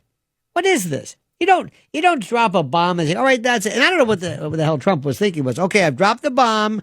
Now that's it. Okay, boys, that's it. All right, Israel, that's enough with you, Bibi. And Khamenei, that's enough with you. And he as he's writing his Truth Social tweet, Bibi's thinking, I'm not even close to being done with this. What are you, nuts? And they're dropping bombs, and Khamenei's saying, if you think I'm not going to fire back, meanwhile, Trump is just clueless. Hey, success. What success? Huh? They're what? They're effing this. And then they show pictures of, you want to see the picture of Fordo? They didn't touch. That's not real. No, that's real. And Ifsalon and Natanz, they were already blown up. What? This is bogus. What are you talking about? You didn't stop anything. Yes, I did. No, you didn't. You've been hosed. Hosed by these folks. Don't you get it? He knows now, though. He knows now. You know why? Because he's smart. He trusts the wrong people. Deep down inside, Trump is a good person. He wants to do the right thing, but he fancies himself kind of like a Douglas MacArthur or a Patton or something. It's like, no. The first rule is you got to think like Eisenhower. Think like Marshall. That's the way to think. Our number 800-848-9222. What a show so far. This is one for the ages. And I still want to talk about the greatest show ever. I've just been thinking, I've been watching on my YouTube channel about Candid Camera. Candid Camera was so good. Who thought of it? Did you ever see the show called What Do You Say to a Naked Lady? Now they rated this X. They rated this X. But it wasn't X at all. But it was so long ago, and I thought, X-rated? Alan Funt had an X-rated version. There was one where this guy's on the phone, and they always have these This temporary, whatever it is. He's on a phone, and there's a window washer, and there's soap on the window. And this woman, she has a squeegee. She's outside, and you see eventually the soap, clear with the squeegee. And I get to the bottom, and she's topless. And he's on the phone and says, yes, Mr. Yeah. He notices and reacts. How about the kids from the 50s? They had 2 boys and 2 girls. And they brought in 2 ostensibly handsome. One was handsome, the man was handsome, the girl was apparently stunningly beautiful by virtue of whatever. And these 2 young boys, they were 13 years old. Their hormones were racing, and this teacher comes in. She's a substitute teacher. And she says, hello, this is Mrs. Inga Herdevernden. So she sits down, and these 2 kids are looking at her, the boys. And they said, Mrs. Herdevernden, there's a phone call for you. So she says, I'll be back in a moment, boys. You've seen this, right? These 2 kids. She goes outside, and they're going crazy. I'm thinking, look, hormones, heterosexual, yes. Then you have 2 girls. Instead of a man, it's a boy, a woman, it's a man. Mr. So-and-so. He's going to be their substitute teacher. They're looking at them. He gets a phone call. They're outside. They're going crazy. It was wonderful. How about when Woody Allen, did you see that when they didn't know who he was? This woman's taking dictation, and he dictates, I can't remember it, but this woman, it's the best. She's got those 50s. My sister had these glasses. Did you ever have those weird glasses, like colored glasses with like fins and sparkles? You look like a bowling alley waitress. Not that there's no disrespect, but my sister had these glasses. She looked like her name is Trixie or something. I say, what is this? This was like from the 60s. Anyway, this woman, she has those glasses. And Woody Allen is the boss, and she's doing dictation. And he's dictating this horrible letter. So finally she says, look, I don't want to tell you your business, but you can't. Oh, no, it was a love letter. He said, you can't send this. It is absolute brilliant. Sometimes things are so perfect. They're so simple. It's just, I'm overwhelmed. I'm going to stop for a second before I start crying because it was a time and it was so beautiful. It was perfect. It was the perfect show, and it was clean, and it was preternaturally, atavistically, hilariously funny. Truly hilarious. Not hilarious the way people say today. Everything's hilarious and awesome and say, no. It was really funny. In any event, 800-848-9222. 800-848-9222. And this show is called The Other Side of Midnight. Let me remind you again. If you want to reach me, here's the number, 212. Go to lionelmedia.com. A lot of information there. Email, all this stuff, my thoughts, my comments, my various views. And coming up July the 19th at the Cutting Room, yours truly in person. Find out how to attend. More coming up, so stay tuned. New York Post says, Panthers ran up a $500,000 tab at Wild Stanley Cup party and didn't have to pay a cent. They have a 24-hour bar in New Jersey, or in Miami. Isn't that something? I had no clue. But here's the best. Look at these. The New York Post. This is for people who basically need real simple facts. Big, pictures and B-roll. Mandami invokes Nelson Mandela in victory speech as supporters sing goodbye to Cuomo. That's right. Zoran Mamdani. And there's a Dana, what's her name? Dana Lesh or Dana something.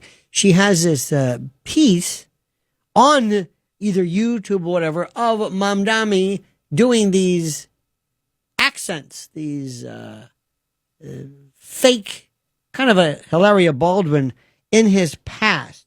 And he said that was apparently the reason for that was because he is from Uganda and raised in South Africa, and that's supposed to mean something. Okay? Look at this. Texas teen indicted on first-degree murder charge in the stabbing death of Austin Metcalf. Good. How long did this take? This was April, and you're getting around to it now? I don't want to tell you your business, but what are you waiting for? Also, yesterday was, I think, the end of the Diddy trial. Maybe, sort of, because I don't think Diddy's taking the stand, cross-examining anybody. I think they're going to rest. What? That thing is completely gone off the rails. Here's a story. Completely preposterous. Trump administration officials slam leaked bomb damage assessment indicating Iran could restart nuclear program within months. They said it's preposterous. No, it's not. You know it, and I know it. Stop it. Top Trump official calls U.S. airstrikes on Iran pointless, suggesting deep state swayed press. It's true. Just admit it. That's okay. UN nuke watchdog, Iran program set back significantly by strikes. It's night and day. Well, that's what you might think. How about this one? DoorDash executive, his parents ID'd as victims of Lake Tahoe boat accident that killed 8. Here's another one. Meet the striking royal who turned heads in lime green while welcoming Trump at the NATO summit. Remember, it was Georgia Maloney at first. She and Trump had this. I mean, she just was nuts. She hates his guts. This is Queen, the King and Queen of the Netherlands. Don't forget, these folks are Bilderberg. Queen Maxima of the Netherlands turned heads in a striking lime green jumpsuit as she and hubby King Wilhelm Alexander. And there's Trump, fresh off of his disaster with Iran. He's over there trying to do, I mean, this is, and that Macron. And there's Zelensky, and I swear to God, there's a doppelganger in this picture who looks just like Kathy Hochul, whose voice, to me, is similar to an alley cat shaved with a belt sander. That kind of a howl. YouTube star, animal activist, dies by suicide after extreme online bullying, according to her husband. Online bullying is so huge, so inordinate, so incredible. At 30 past the hour, on the other side of midnight with Lionel. Did you know that? In any event, this is so important. I want you to promise me. I want you to I want you to make sure you listen. Okay? I want you to listen to what I'm saying. And I want you to follow this with all of your might and all of my beloved wife she spends her life on this. In fact, you can go to linswarriors.org. Look what she does. The most important message there is. Listen. When we were kids, we were told to watch out for that guy in the white van by the river. Remember that? We thought about abductions as some guy in a trench coat. Somebody who would jump out from behind a park bench. That's not where they get your kids. They get them online. You know the number of kids who are involved in sextortion? Your kid's playing is maybe involved in some innocent game. Your child is talking to somebody thinking it's a fellow child, a juvenile. Somewhere along the line, pictures are exchanged. Why? Because your child has no judgment. Next thing you know, your child gets a notice saying, you better pay us $10,000 or we're going to use this picture and spread it all over school. I know firsthand kids who have moved from schools, kids who will do self-harm, especially with some of the information you get online. So you need to get with your kids and you have to look them in the face. Sit down in front of them and say, I want you to understand something. I own you. I am your parent. I'm not your friend. I'm your parent. Number 2, that phone you've got, that tablet, I bought it. Number 3, there are so many functions, so many ways to check routers, to know exactly what your kid is watching. And that child of yours may look like nothing's going on. And your child should not have a phone in bed, forget the radiation, or in the bathroom or whatever. But I want you to sit down with your kid and I want you to say something to them. I want you to say, look at me. if you are ever on the phone, there are people out there who are asking you to take pictures of body parts. Now, you're a kid. You have no judgment centers. You have no executive centers in your brain. I understand that. That's part of being a kid. But listen to me. Don't do this. They're gonna trick you. That kid you think you're talking to is some 48-year-old guy in the Philippines named Eduardo who's going to be using this to harm you. You hear what I'm saying? A lot of times kids would say, I didn't know that. Yes, I'm telling you. But parents don't want to do that because, well, they don't want to. Another thing, too, is you have to explain to kids everything is monumentally just blown out of proportion. Kids will kill themselves. Oh, we call it self-harm. See, on YouTube, you can't say that. On YouTube, you can, this is so stupid. You can quote President Trump dropping the F-bomb. I can't hear, but I can talk to you about suicide, but I can't use that word on YouTube. It doesn't make any sense. It's the strangest thing you've ever seen. Listen to what I'm saying. I'm not exaggerating. I'm not saying this. You can dismiss what I'm saying. That phone is your child's world. I used to say in the old days it was your kid's friend. No, it's that phone. You don't understand. And you've got to sit there and understand this. And you can't say, well, I don't know how to use this phone. I wasn't good with this. I don't know. When I was a kid, I don't care when you were a kid. You've got to be able to tell kids and speak to them and let them know you can't ever hurt yourself. If you have the slightest indication of any kind of bullying, you come to your mother and me and you talk to us. We will fix this for you. You've got to let me know. Inoculate them. Immunize them. Let them know, because if you've ever talked about it to them in their whole world, this is the end. This woman here kills herself. She's an adult. Let me tell you something. If you've been involved in the world of talk radio, you better get used to being bullied. Oh my God. You're nothing. Wait till Wikipedia gets a hold of you, whatever. If you haven't been hurt, slammed, destroyed, you are nothing. I don't even want to know you. You better have a skin so thick.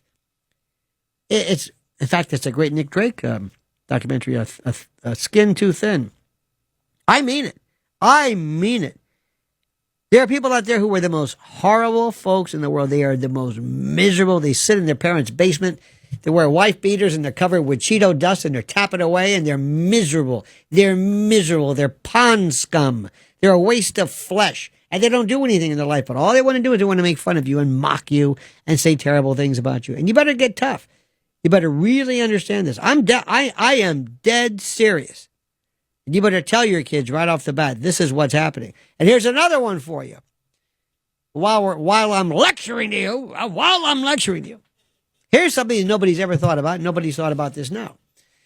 Deep fakes. Oh, yeah. Your kid is going to find out.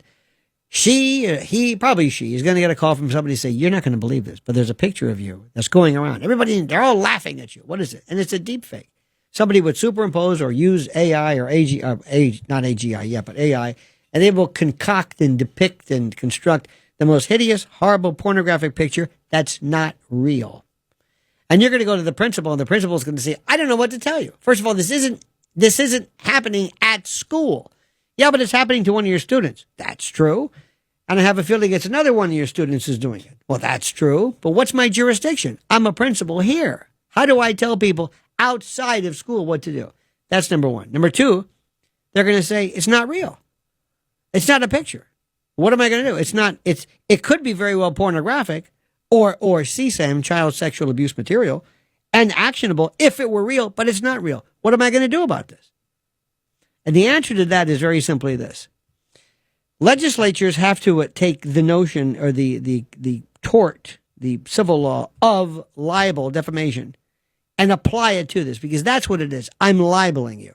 I'm presenting something which appears to be, which I'm saying is a statement of fact by virtue of the way it's presented, and it's causing you harm, discomfort, whatever it is. That's what I'm doing. You have no idea what's going on right now. No earthly idea how big and how serious this is. And when it happens, I'm telling you, what are you going to do? And another thing, finally, before I stop lecturing, No, I'm going to continue lecturing. I like this lecturing. I'm going to lecture. And another thing, you bastard.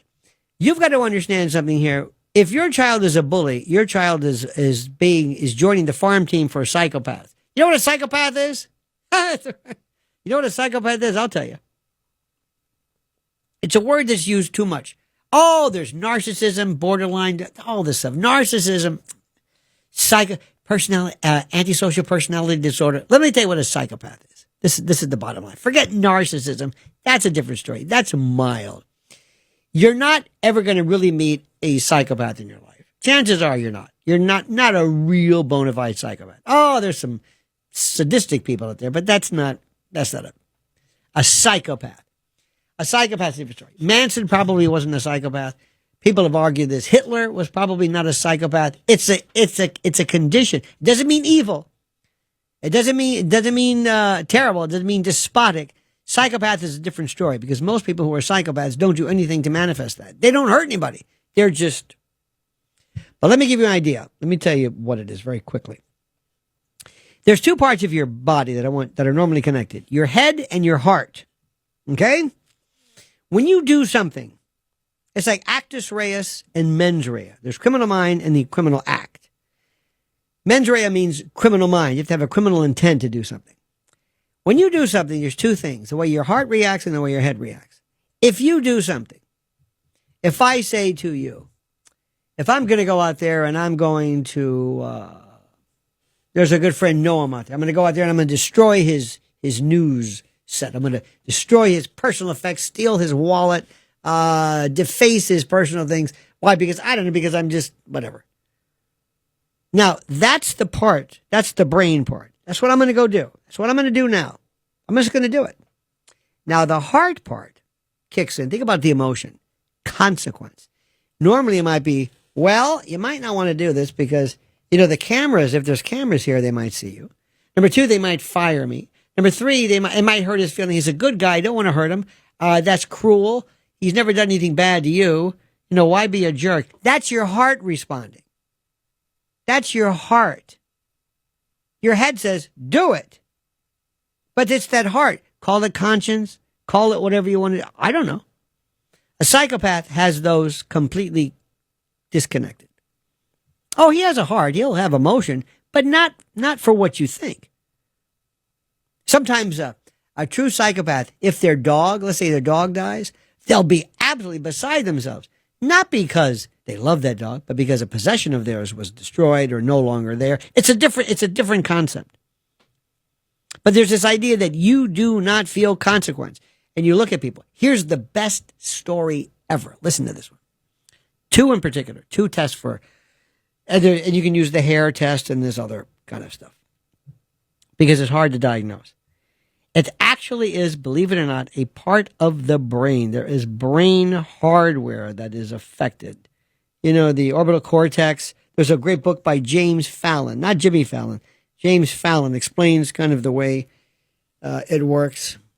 But they did two studies. One was they told a group of people, we're going to put this device on your finger.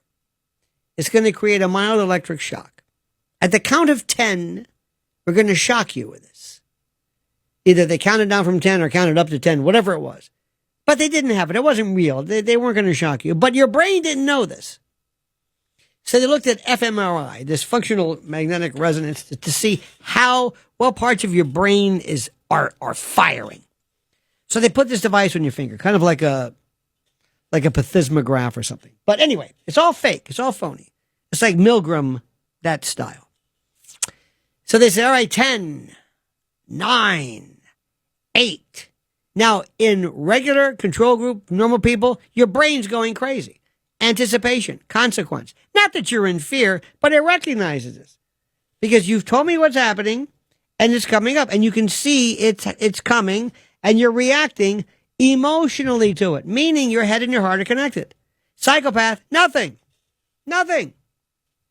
They kept wanting to test it. Let's do it again. This time it won't shock me. Or this, they had it didn't work.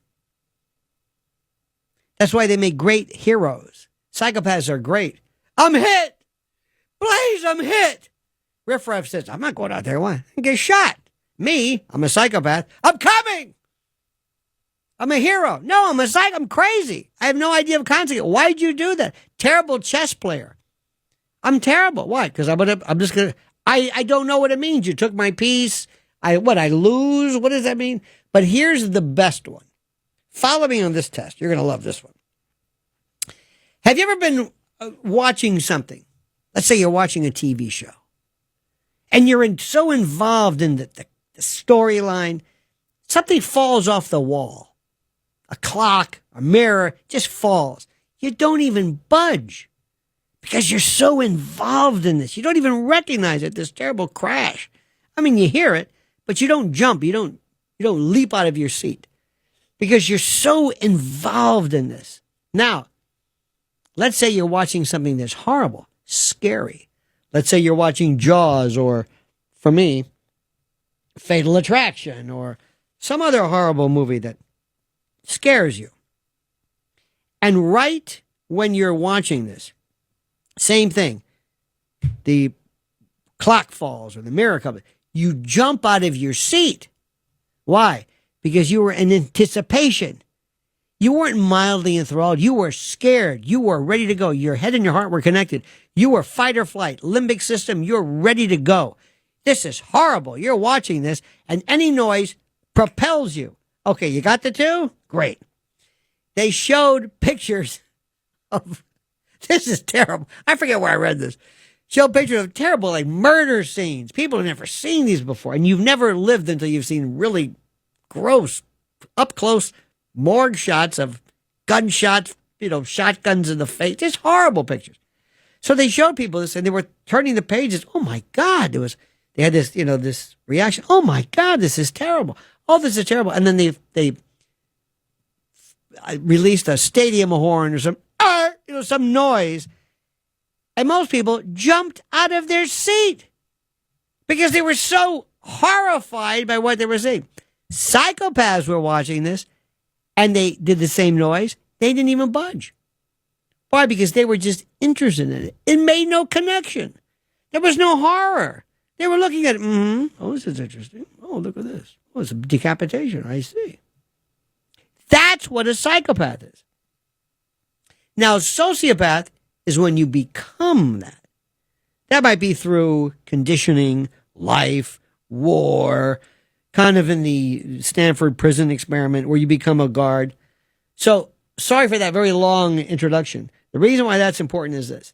Your kid may be as close to either a psychopath, antisocial personality disorder, or a sadist if your kid is getting some kind of delight out of teasing, hurting, or bringing harm to another kid. You call it bullying.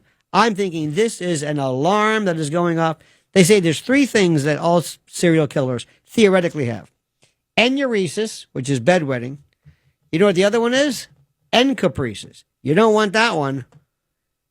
Enuresis is bedwetting. What do you call bed? I don't know what you want to call that, but that's neurological. That's a very serious problem. Anyway, enuresis, bedwetting is one. Teasing small animals, and arson. They don't cause that, but they're linked to it. If you're finding out that your kid is getting his jollies by making another child suffer, by being a bully, you better pay attention big time. Because you've got a budding psycho there in your home. And people dismiss it. They say, well, when I was a kid, you got to teach a kid how to, fight for himself. No! Two things you got to do. First of all, no, your kid may not be able to fight back. Your kid, no, sorry. And number two, what better way to introduce yourself to your child to show them what a good parent is and how much you love them by showing them you mean business. No, you don't subject kids to that. Why? Because today on the internet, I'm telling you, there are adults who are losing their minds. Listen to me. I'm being cute here. The internet has destroyed people.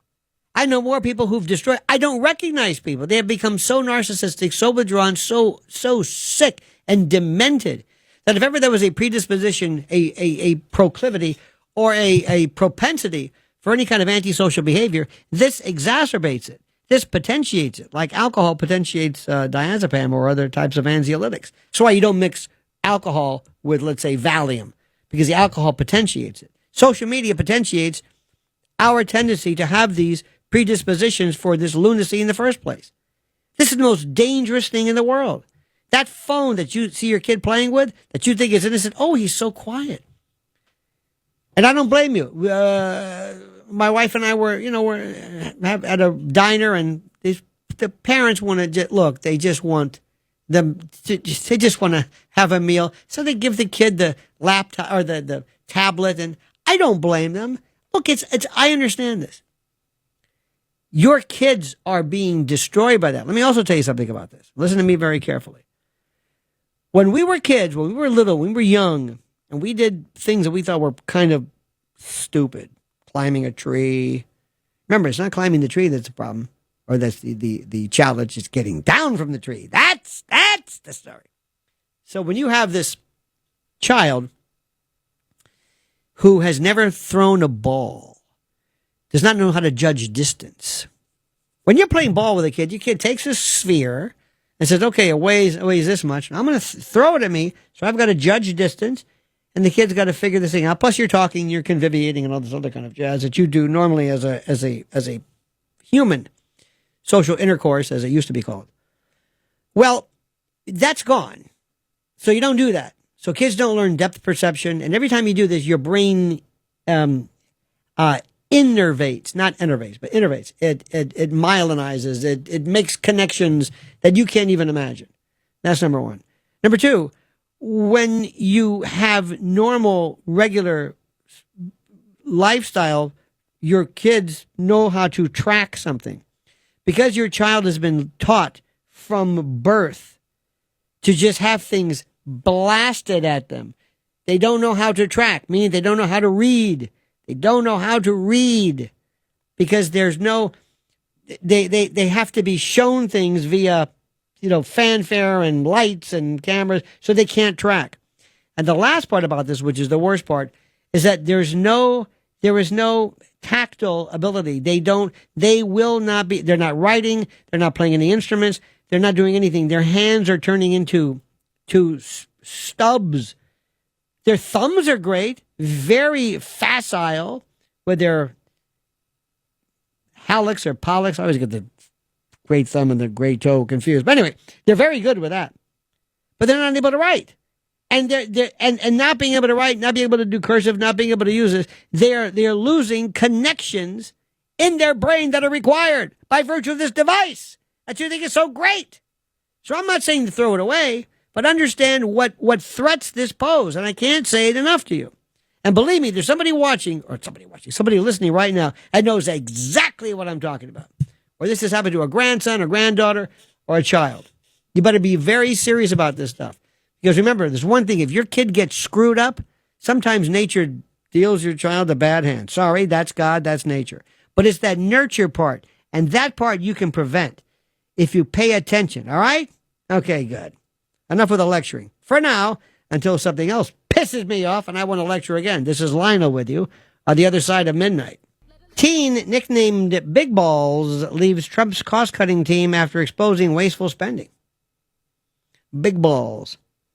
Honeymoon ends in tragedy as lightning strike claims newlywed's life on Florida beach. You can always tell a real Floridian. As soon as there's a lightning crack, they're inside so fast. Other people go, hey, what's that? You'll find out. You'll find out. Alleged co-conspirator in Palm Springs fertility clinic bombing dies in federal custody. And if they are as interested in your death as they were the Epstein case, nobody will find out. How about this one? NYC bandits kidnap swan in bird brain scheme, but mystery remains over its fate. Doing that to a swan. There was a special hell for you, as far as I'm concerned. Brad Pitt reflects on never having a, quote, gay experience. Quote, I missed that window. Oh, yeah. Okay. Billy D. Williams one of the funniest stories ever. If I recall this, Billy D. Williams misunderstood the question of whether he either had a female side, confused that with whether he was transgender. Do you remember this one? This was a while back. Billy D. Williams, during his time, was the most, what did you say he was? I'm not going to ask. You kidding? He's been in a coma. But Billy D. Williams was, it was Lando Calrissian, but it was Lady Sings the Blues, Colt 45. He was the ladies' man. Essentially, what happened in a widely misrepresented 2019 interview with Esquire, Billy D. Williams said he used both masculine and feminine pronouns when referring to himself, saying things like, I think of myself as a relatively colorful character who doesn't take himself or herself too seriously. Now, he didn't know what he was saying. He just thought he'd be like, I'm a Gribben actor, I'm going to. Some media outlets and social media users jumped on that quote and reported that he had come out as gender fluid or even transgender. Headlines that were misleading at best. Williams later clarified in a follow-up interview with The Undefeated that he was not talking about being gender fluid or transgender at all. He said, I was talking about men getting in touch with the female side of themselves. I wasn't talking about sex. I wasn't talking about being gay or straight. So here is this guy, and there was a shockwave. They said, Billy D. Williams? What? What? You know how sometimes in the courts you'll find out Rock Hudson was gay? What? So one time, you think, not that it's a bad thing, you know what I mean? But sometimes you're kind of shocked. Your gaydar is off or whatever. So one time as a talk radio topic years ago, I said, whose unclosetedness or whatever it was would shock you the most? Again, not that it's, but who would you say? I never saw that one coming. I thought at the time, because we saw him,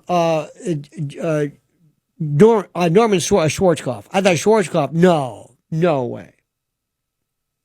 This guy calls up out of nowhere and says, Bob Dole. I laughed so hard because of the way I thought about it. I said, you're right about that. Bob Dole? I don't know why. I don't know why that was funny. I can't explain that.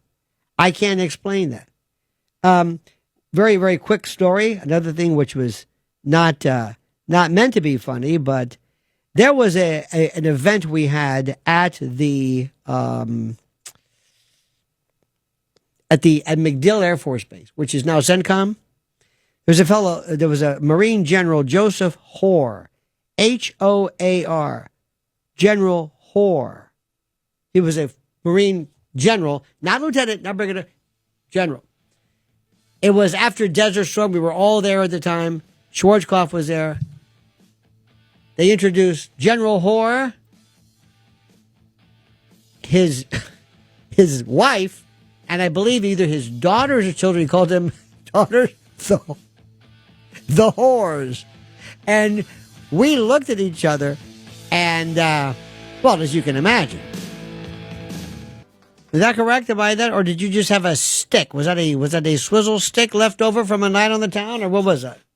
That was a lollipop. Now. Tootsie Pop. Tootsie! I have not had a Tootsie Pop. I don't know who was president last. I don't even know. First of all, I can't. It doesn't taste like anything to me. It's not even chocolate. It's like this waxed. And I'm not going to wait around for this thing to melt or whatever it was. It's like a waste of time. And that commercial. Yeah. How many licks did it take to get? It was an owl. To the center. A 1. Yeah. A 2. Right. And then you click. 3. Right.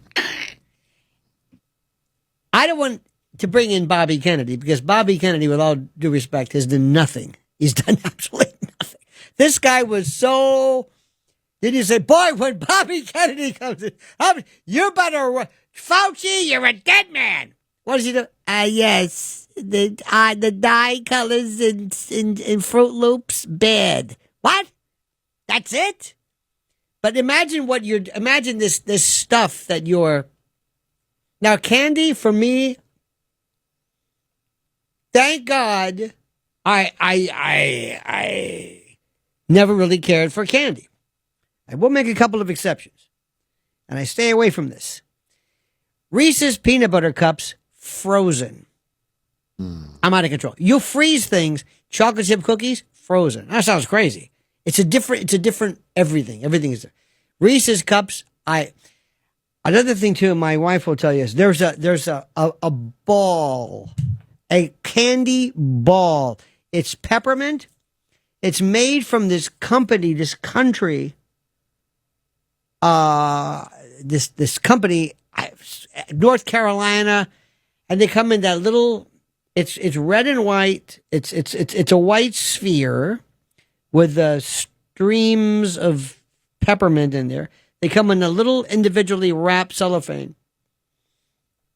I couldn't even open them up fast enough. So I sat like a fool, and I have these scissors, and I was just like cutting the ends and I had a bowl full of these. I ate them. I think like Belushi hitting an 8-ball. I mean, I couldn't stop. It's like, what is the matter with me? There was something in it. I don't know what this thing was. Are you a candy person at all? Does that do anything? Is there anything where you say, keep me away from that? I've become a candy person. I wasn't for years. What happened? I don't know. What happened? But what now, about you, Riff? Are you a candy at all? Is it anything? Candy corn, Peeps, anything? Yeah, every once in a while, do you count chocolate as candy? That's a very interesting question. That's a food group. Chocolate is a cacao, a nib. That can also be a health thing. Don't put, if you have a smoothie, put nibs, little cacao nibs. Sounds interesting. It's chocolate. I think chocolate is candy. I think. Yeah. Okay. Then I guess I'm more of a chocolate person than a gummy person. White chocolate, never. No. How about milk or dark chocolate? Dark. There you go. Aha. See, I'm better than milk. I'm kind of a wimp. No, I want more milk. So what happened to you? Something happened. Some traumatic part of your life where all of a sudden you go into candy? Not drugs, candy. Isn't that good? I don't know, but I've gotten to this routine where, I go to Wawa or 7-Eleven every day, and I get... And it's a problem. And people, by the way, if your family members or friends are concerned, they call me, which is why we're talking about it. It is a problem. Every day. You talk about Reese's. Do they know you? Peanut butter cups. Do you know the person's name? Hey, Dave. Hey, Panda Jar. Hey, I got you. They know exactly what's happening. Yeah. Every day. White chocolate Reese's peanut butter cups. Whoa. I didn't even know they made those. White chocolate. Yeah. Oh, my God. Every day. I buy a pack every day. See, those are some sick, that. The sick. My wife and I, for the most part, I'm kind of in non-dairy, and I stay away from that. But if you show me a Reese's peanut, don't show me. I don't want to touch Reese's peanut butter cups. Or I mean, peanut M&Ms. Don't get me near the. I don't even want to see them. I don't want to see them. And they have them here. Yeah, I know that. And regular. Plain M&Ms. No, they don't have them here. No, they got a big dispenser. That's right. You know that M&M store at Times Square? It's like that. And I used to have a bowl of M&Ms here. You can have as many as you want. I don't anymore. Oh, yeah. I don't do anymore. Oh, I know. You got to stop. They've got cereal bowls, but they have this other cereal where you could drop it. You could just turn this crank, and it's endless M&Ms. And now they also have Kit Kats in different flavors. Get out of here. So they have, I think they have the milk chocolate was the regular ones. They have I think there's a dark chocolate Kit Kat. There's a white chocolate Kit Kat. There's a cake flavored Kit Kat, which I would get. And for some reason, it gives me a stomach ache. I don't know why. It just does. What about severe odoriferous flatulence? Is that ever a problem? Have you ever had friends of yours? Not with the Kit Kat, but there's other things. Yeah, right. I will 100% Yes, do that. exactly. I stay away from the beans. Yes. Well, no, it's not really that. Believe it or not, what you're talking about, I hate to tell you this. I don't want to get into the biomechanics of flatus, but it's actually meat thiols. That's what that rancid, that eye-tearing paint shredding, that's meat and protein. not cellulose from beans. But that's another story. So we were one time. My wife we love peanut M&Ms are the greatest. So we were outside. Maybe she'll tell me. Was it Hackensack? It was during COVID. We're going to all these farms to buy stuff. You're just driving around. And I looked, and it was the Mars. It was the peanut. It was a factory. And we pulled in, and it was closed, of course. And it was like, I don't know what. It was a cross between going to Mount Rushmore, Graceland, the Capitol. We were like, wow, they have tours. Where was that? I think it's Hackensack. I'm not sure. Anyway, but those, there's some sick people who sit around and they say, I got an idea. Cake covered. Somebody said one day, cookie dough. What? Cookie dough. Yeah. And they were off and running. Some sick, evil mind came up with cookie dough and that. I'm serious. There are things that go after your brain, and you have to stay away from them. Again, whenever you have a box of chocolates, a la, Whitman sampler, forget it. Not interested. Not even, wouldn't even touch them. They just scream of boring. And when somebody says, we have a friend who always brings these foreign chocolates, like, oh, we got them in Europe. Awful. Terrible. Peanut M&Ms? Forget it. Reese's Peanut Butter Cups? Forget it. Frozen. And I had that the other day, too. Oh, yeah. There is something about... You know what also was? Cadbury eggs. Oh, what is that flavor? Try to describe that one. What is it? I don't even know what it is. Is it just chocolate? Yeah, but it's like... If you could take... It sounds crazy. If you could take the naphthol from a mothball. You ever smell mothballs, by the way? Who held the wings? In any event. If you could take something, two biodivergent flavors, merge them, and there you go with that. There's something, I don't know. I think there is something to this. Now this, by the way, I found interesting. This fellow, Edgar in the Bronx, has a topic which is near and dear to my heart. Edgar, you're on the other side of midnight with Lionel. Yes, hi. How are you, Lionel? Yeah, just two things. There are a lot of topics that were gone over today, but two items that I just want to bring up. Number one, I was just going through while your show was going on, just going through the YouTube, and Jamie Foxx announcement that Jamie Foxx died.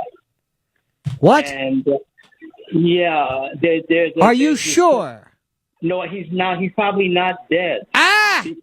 Because somebody brought to my attention that all these notices are fake. Yes. And yes. I don't understand how. I guess nobody's gotten hurt from these fake announcements. Maybe that's why they haven't gotten sued. But how could they just choose individuals and to declare that they passed away?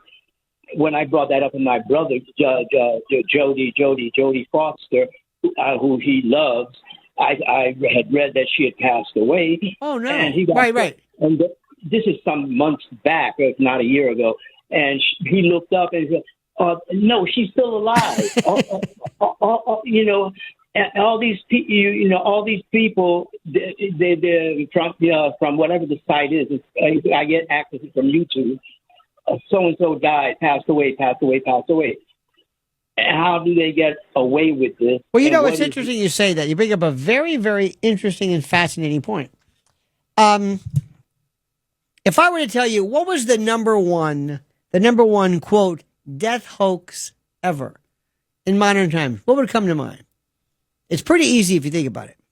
Paul McCartney. Now, years ago, I met a woman who it's been so long. She looked at me. She says, "It's not fake." I mean, no. She looked at me almost like I've seen God, or I've I've seen the horrors of a Soviet death camp. You know, I mean, somebody who looks at you and she looked at me. You don't understand this, not fake.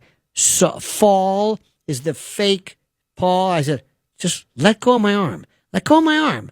It was the weirdest thing. This was a 1969, a quote, conspiracy theory. Again, it's not a conspiracy theory unless you're talking about the particular organization or the arrangement of people trying to propound this theory. Anyway, it's a conspiracy theory exploded by the claim that he died in a car crash in 1966. There are all these clues. Okay. Number 2, Abe Vigoda. Abe Vigoda was falsely reported dead so many times it became a running joke. People magazine mistakenly listed him as deceased in 82. He lived until 2016 when people still weren't sure if he was dead. You know, at the end of, whenever they have these award shows, he goes, I can't believe they left off so-and-so. I can't believe they left off. This is the opposite. People they included. Morgan Freeman falsely reported dead many times, usually via Facebook hoaxes or fake CNN tweets, quote CNN. His dignified voice lives on, and he's had to publicly deny his demise more than once. Betty White. The beloved TV icon was often targeted, so often, in fact, that it became common to see Betty White is trending again, but she's fine. This is what they would said. You ever see the trending? What happened? What happened? Willie Nelson. Death hoaxes. By the way, it's hard to tell if he did die because he's finally getting there, bless his heart. But death hoaxes about the legend. At one point, he even responded, I woke up still not dead again today. Jackie Chan. Repeated death hoaxes. Macaulay Culkin. Rumors of death. Justin Bieber. Now, Justin's not looking too good. I don't know what happened with Justin and that Haley Bieber, but I'm telling you right now, that is not good. And I don't want to tell anybody not to buy the green banana, but somebody better be watching him. And also, Britney Spears. Dear God. How many times we have to see these demented photos of her dancing about scantily clad. Cher. Hashtag RIP Cher trended numerous times on Twitter over the years.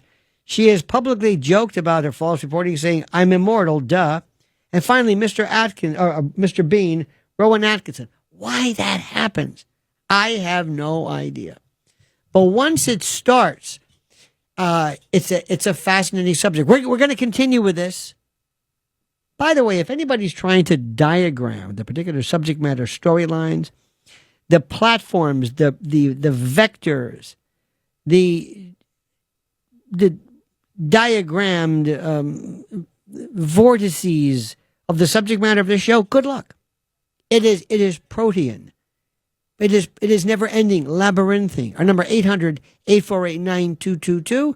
Don't forget LionelMedia.com if you'd like to contact me. If you also want to find that, go to my Twitter account at Lionel Media. Oh, I got some good ones there. I got some great stuff for you there. Stuff I can't talk about here, and as you'll find out, for good reason. If you're wearing a mask now, you're demented. I don't care who you are. It's over. Okay? The bubonic plague is over. Stop it. Take that thing off. I don't care if you're a doctor. I don't care. If I see a mask, number 2, if I see it underneath your nose, what is the point of this? And number 3, if you want to require security to perhaps hold me back under your chin, I'm out of my mind. What is this? Under your chin. And second of all, dummy up. He's here. He's back. Dummy up. And number 2, any man, irrespective of sexuality, whatever, wearing fingernail polish, I lose my mind. Number 2, if you're gay, all right, fine. But number 1, if you're a rocker, if you're some poor demented guy wearing, like you're a rocker, and you got the long hair and the jet black hair, and you got a lot of the chains, and you're a rocker, you're like Axl Rose meets, and you're wearing fingernail polish, I lose my mind. I lose my mind. Just like that. It is so demented. I don't know why. It's like, why? First of all, it is hideous. It's hideous. It is, as far as I'm concerned, hideous. Why are you doing this? And number 3, I'm going to keep going down the list of things. I don't want to see Lauren Sanchez and Jeff Bezos ever again, unless a meteor hits their wedding. Unless some weird, even if it takes out much of the civilization as we know it. I am so sick of Lauren Sanchez and that Jeff Bezos. Everybody else is doing something. Say what you want about Elon. Say what you want about Peter Thiel, Palantir. Say what you want about Tim Cook. At least they're doing something remote, vaguely, industry-minded. Jeff Bezos is nothing but him. And that thing, whatever this thing is he's married to, there's something very, very wrong with this. That's all. That's all I'm going to tell you. Let's go to John of Staten Island. John, you're on the other side of midnight with Lionel. I'm still trying to figure out what that thing is that Jeff Bezos is going to marry. I don't know what it is either. I was trying to think of some type of either for morphology, taxonomy, some appellation, some phenotype. I don't know. Is it a human? I don't know. I have no. And I want to say there is do you honestly think, seriously, that people are somehow overwhelmed by this manufactured spackled pulchritude? But I digress. Talk to me, sir. I've been doing a conspiracy theory research thing on my personal time. Okay. And I can see it's left you very, very nerve-wracked by virtue of the fake equanimity and equipoise that you are providing by virtue of this soporific delivery of sorts. Well, I've been doing research regarding QAnon, and regardless of whether or not it's true, but I found another one that most people probably don't know about, and it involves the Catholic Church. I've never heard conspiracies about the Catholic Church. Never one time ever. Never. Not one single time have I ever heard anybody talk about Catholic. What have you found out about the Catholic Church, John? It's called sedevacantism. Oh, I know that. Yeah, I know that. If you go to my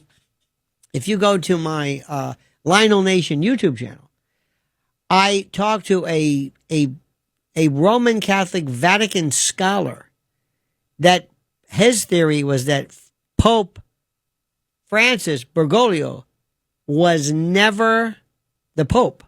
They have the impeded see. Yes, it's a fascinating sedevacantism. The vacant seat. Go to it and you will be moved beyond recognition. That particular delivery was so slow, he makes Jackie Vernon seem like Rip Taylor. Our number is 800-848-9222. We're looking at 30 past the hour, by the way. It's not technically 30, but it's as close as you're going to get, all right, for government work. 30 past the hour on the Lionel show. The other side of midnight with Lionel. Or it goes by a variety of different names. Now, did you know why candy, this is probably interesting. Riff might find this interesting. Do you know why candy and chocolate are considered addictive? Because there is something to it. Because it's or at least it's highly crave-inducing. First, there's the sugar and dopamine hit. Sugar, of course, triggers a release of dopamine. This is like the same as cocaine. It makes you feel there's a hit. There's something physical. And people who are chocoholics or whatever they're called will tell you this. Next, there's the fat plus sugar combination. This is engineered. See, chocolate isn't just sugar. It's fat and sugar. This also together is called a super stimulus. The brain's reward center lights up more from this combo than either of them alone, so it's synergistic. Then there's something called neurological hijacking. This is where this overrides your satiety signals. There's no sense of I'm full. Have you seen what Ozempic and Wegovy is doing? It's throwing off your ability. It's keeping food around more. Watch out for the pancreatitis concerns. But in any event, it gives you a sense of satiety a little bit more. You can mimic everything in Ozempic on your own if you decide to eat less, but that notwithstanding. Also, there's emotional reinforcement. There's something called the evolutionary mismatch. You see, our ancestors craved rare, high-energy foods. Sugar and fat were survival fuel. But modern candy delivers more sugar in a bite than they'd get in a week.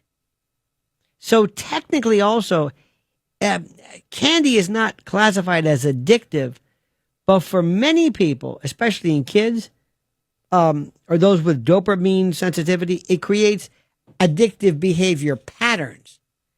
It's a fascinating subject. There is something to be said for that. There are people, very smart people, trying to lure you into it. The same way they play with the sounds and lights of casinos, the same thing goes for candy and the like. Since day one. Remember candies like the hot spicy things like Red Hots and, that's good.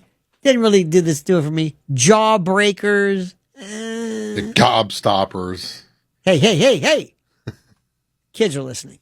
I never liked those hot candies. No. I don't like hot stuff, period. Spicy things. I don't. I just taste spiciness. I just taste hotness. There's no flavor. There is It's something just hot. There is I want you to be aware of something. There's some types of hot that I like a lot. Red pepper flakes. In terms of the Scoville meter, it's not the hottest, but if I have any kind of pizza, any kind of pasta, I pour it on. I mean, to the point where you can kind of feel a crunch. There is something, there is a group of people, and I don't advocate this, by the way, but there's the world's hottest hot sauce. Have you ever gotten into that? It's called Pucker Butt. Pucker Butt is the world's hottest pepper. And it was called Pepper X, Carolina Reaper. And I got to tell you something. Normally, when you get into this, there's two kinds of hot. Wasabi, that kind of stuff, your nose. It's your nose kind of thing. You kind of cry a little bit, but it's a nasal thing. By the way, it's a great torture. If you ever want to discipline kids, or I knew my friend's mother used to make them eat hot sauce. Didn't hurt them. You can take them to the hospital all you want. But when you're there, your eyes are crying. You will convulse. I don't advocate this. But I thought, what a great way to induce confessions. If I were to bypass you, if I were to put a funnel in your mouth and pour hot sauce down your throat, you wouldn't taste it. It's got to be on your tongue, right? Okay, fine. Birds can pick at those things. Doesn't affect them at all. Okay, certain types of hots. When you get into the, Scotch bonnet, it gets up there. It's hot. Not ginkgo biloba. That's the wrong story. But there was this other particular. All right, I forget the name of it. I went right to the top and said, "What's the ultimate? Have you seen these chicken wing challenges? It's funny who can take it, who can't. Bill Murray didn't even bat an eye. Sometimes women will not bat an eye. But when you get into the Carolina Reaper, which this fellow developed, and then Pepper X, it might be 1 million or so Scoville units. Scoville units are those units denoting hot. I think one is like green pepper has a Scoville unit of 1. Some are 1 million. This Pepper X, when you eat it, when you consume it, your entire head, it's like nothing you've ever done. It's not that your tongue is on fire or you want to have water. Your head, your being, and to me that defeats the purpose. That's Herculean. That doesn't do anything. But you must try it though once in your life. Try something a little bit. They have these crackers or these potato chips that have this on their Carolina Reaper. Do that. And nothing you can do. You could do milk, bread, water. Doesn't matter. Nothing will cut it. Nothing will. It does not matter. And you can go on on YouTube and watch people. This is because if you're bored, people doing this and really being affected by this. And the only way to really do this is terrible. The only way to do it, and I do not recommend this, please, in the name of God, do not do it, because I think you could be looking at criminal charges this way. But whenever you know it's coming, then you're kind of overreacting. The best way is to slip it to somebody. That's the way you really see how good it is. Then you see, wow. And if you can get a picture of a legitimate somebody who has no idea what they're reading, takes a big bite of something, and then it hits. And there's that look of that they think, wait a minute, what's this? It's like when you kicked right in the lugat. You know what I mean? Boom. You realize it first. Do you ever hold a baby up like, oh, come here, come to Uncle Dave? And you hold the baby up and pow! And you realize, oh no, I've just been kicked. Here it comes. Here it comes. Here it comes. And the wave comes. Like the tsunami. Here it comes. Here it comes. And then it's like, whoa, it's the most internal of pain. Second to me is second to that might be a voiding cystogram or some kind of weird kind of a cystoscopic kind of internal pain, which is completely different. Because you can't rub it, you can't grab it, it's internal. But I digress. But when you slip somebody something, I saw something one time it's not funny. It's not funny. I so not advocate this. And the reason why I don't advocate is because I saw this. But I saw somebody one time bite into a brownie that was laced. And this was, 70s version. But of some pretty powerful weed. And it was in a brownie. So somebody said, watch this. I said, what? Check out Dave over there. Watch his face. What? You'll see. So I said, that's cruel. You shouldn't do that. People have terrible reactions to this. And by the way, a lot of people who are doing edibles right now are finding out this is a reaction they did not anticipate at all because it's coarse. But anyway, I saw this. When I tell you, if I could show this, if I had a video of this, you would, it was so funny. It was terrible because it was seeing somebody terrified, but to see somebody go through a psychotic episode before your eyes, it was fascinating. And the reason why, and the reason for this very long intro, is when you don't know something's coming. That's why. It's one thing when you're preparing for it, when somebody said, it's like if a doctor says, now listen, Blaze, everything's okay. If you feel at all any kind of excessive itching in the middle of your back, you call me right away. What? You'll feel that a million times a day because you've told me this. And now I'm on the lookout for it. Well, what do you mean by that? You'll know. I one time thought I broke my foot. And I called my friend who's a physician and said, I think I broke my foot. He says, what? You think? You think? No, he says, you didn't break it. You sure? No.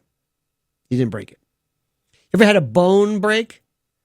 That feel? There's nothing like it. This is when you know. It's like it must be the reason why, or the feeling you get when you know you're dying.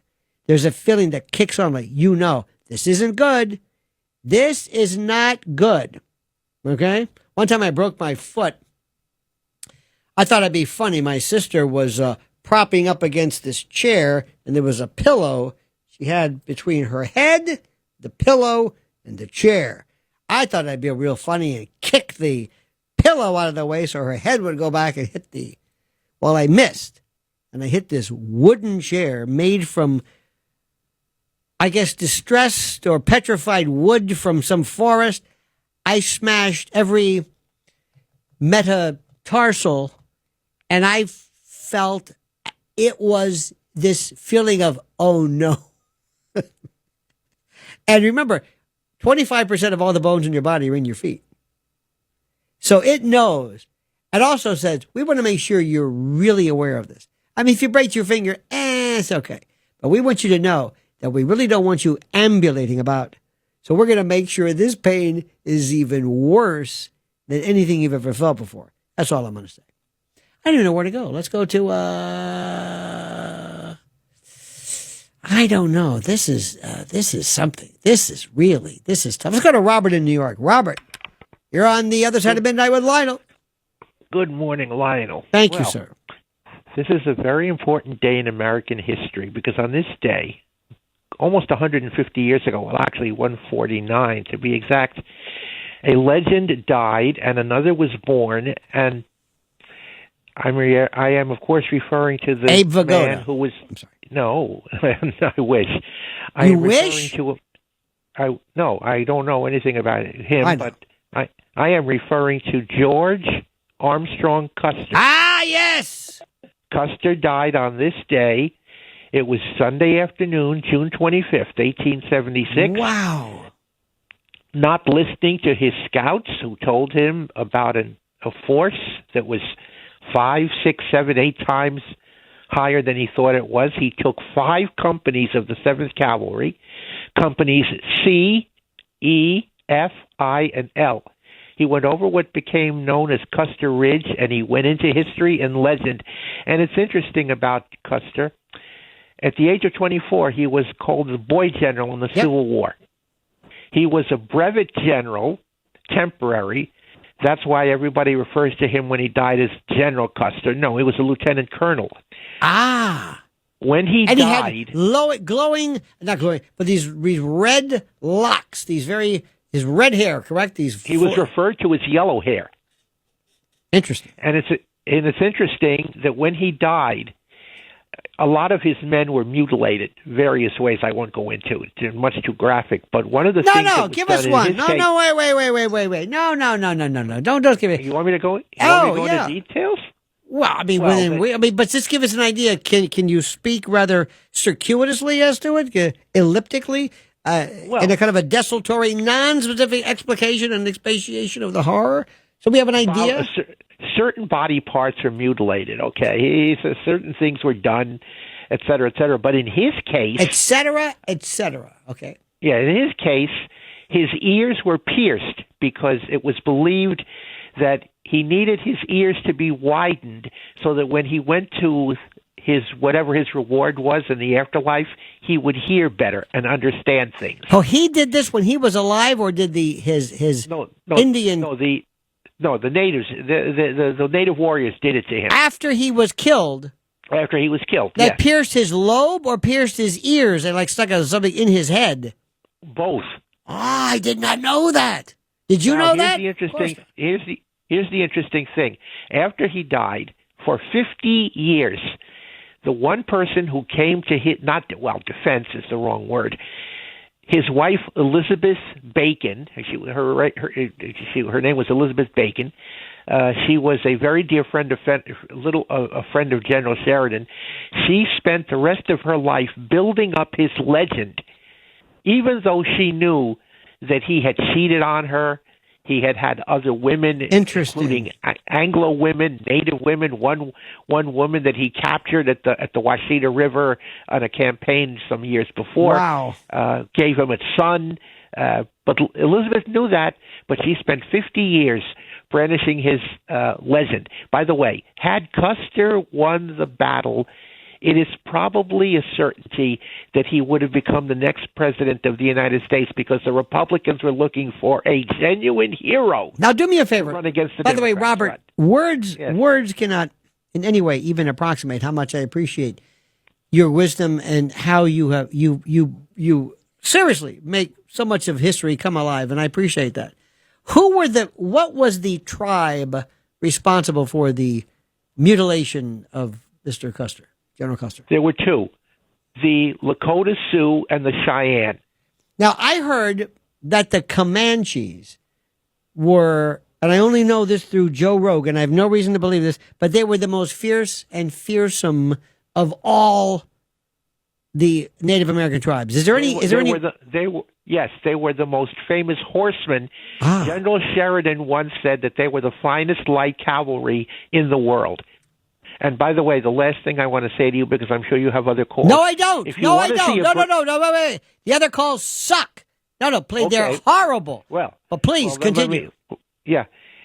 The one movie, there have been so many movies and books and films and plays and documentaries done about Custer and Little Bighorn, that the one movie that I would recommend to you by far is Errol Flynn in there Died with Their Boots On.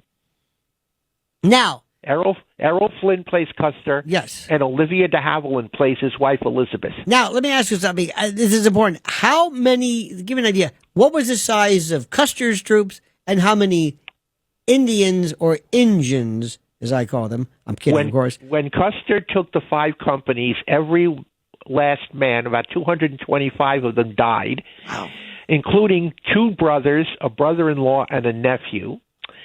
He was facing a force that some historians have said numbered anywhere between 3,000 and 5,000 warriors. Whoa!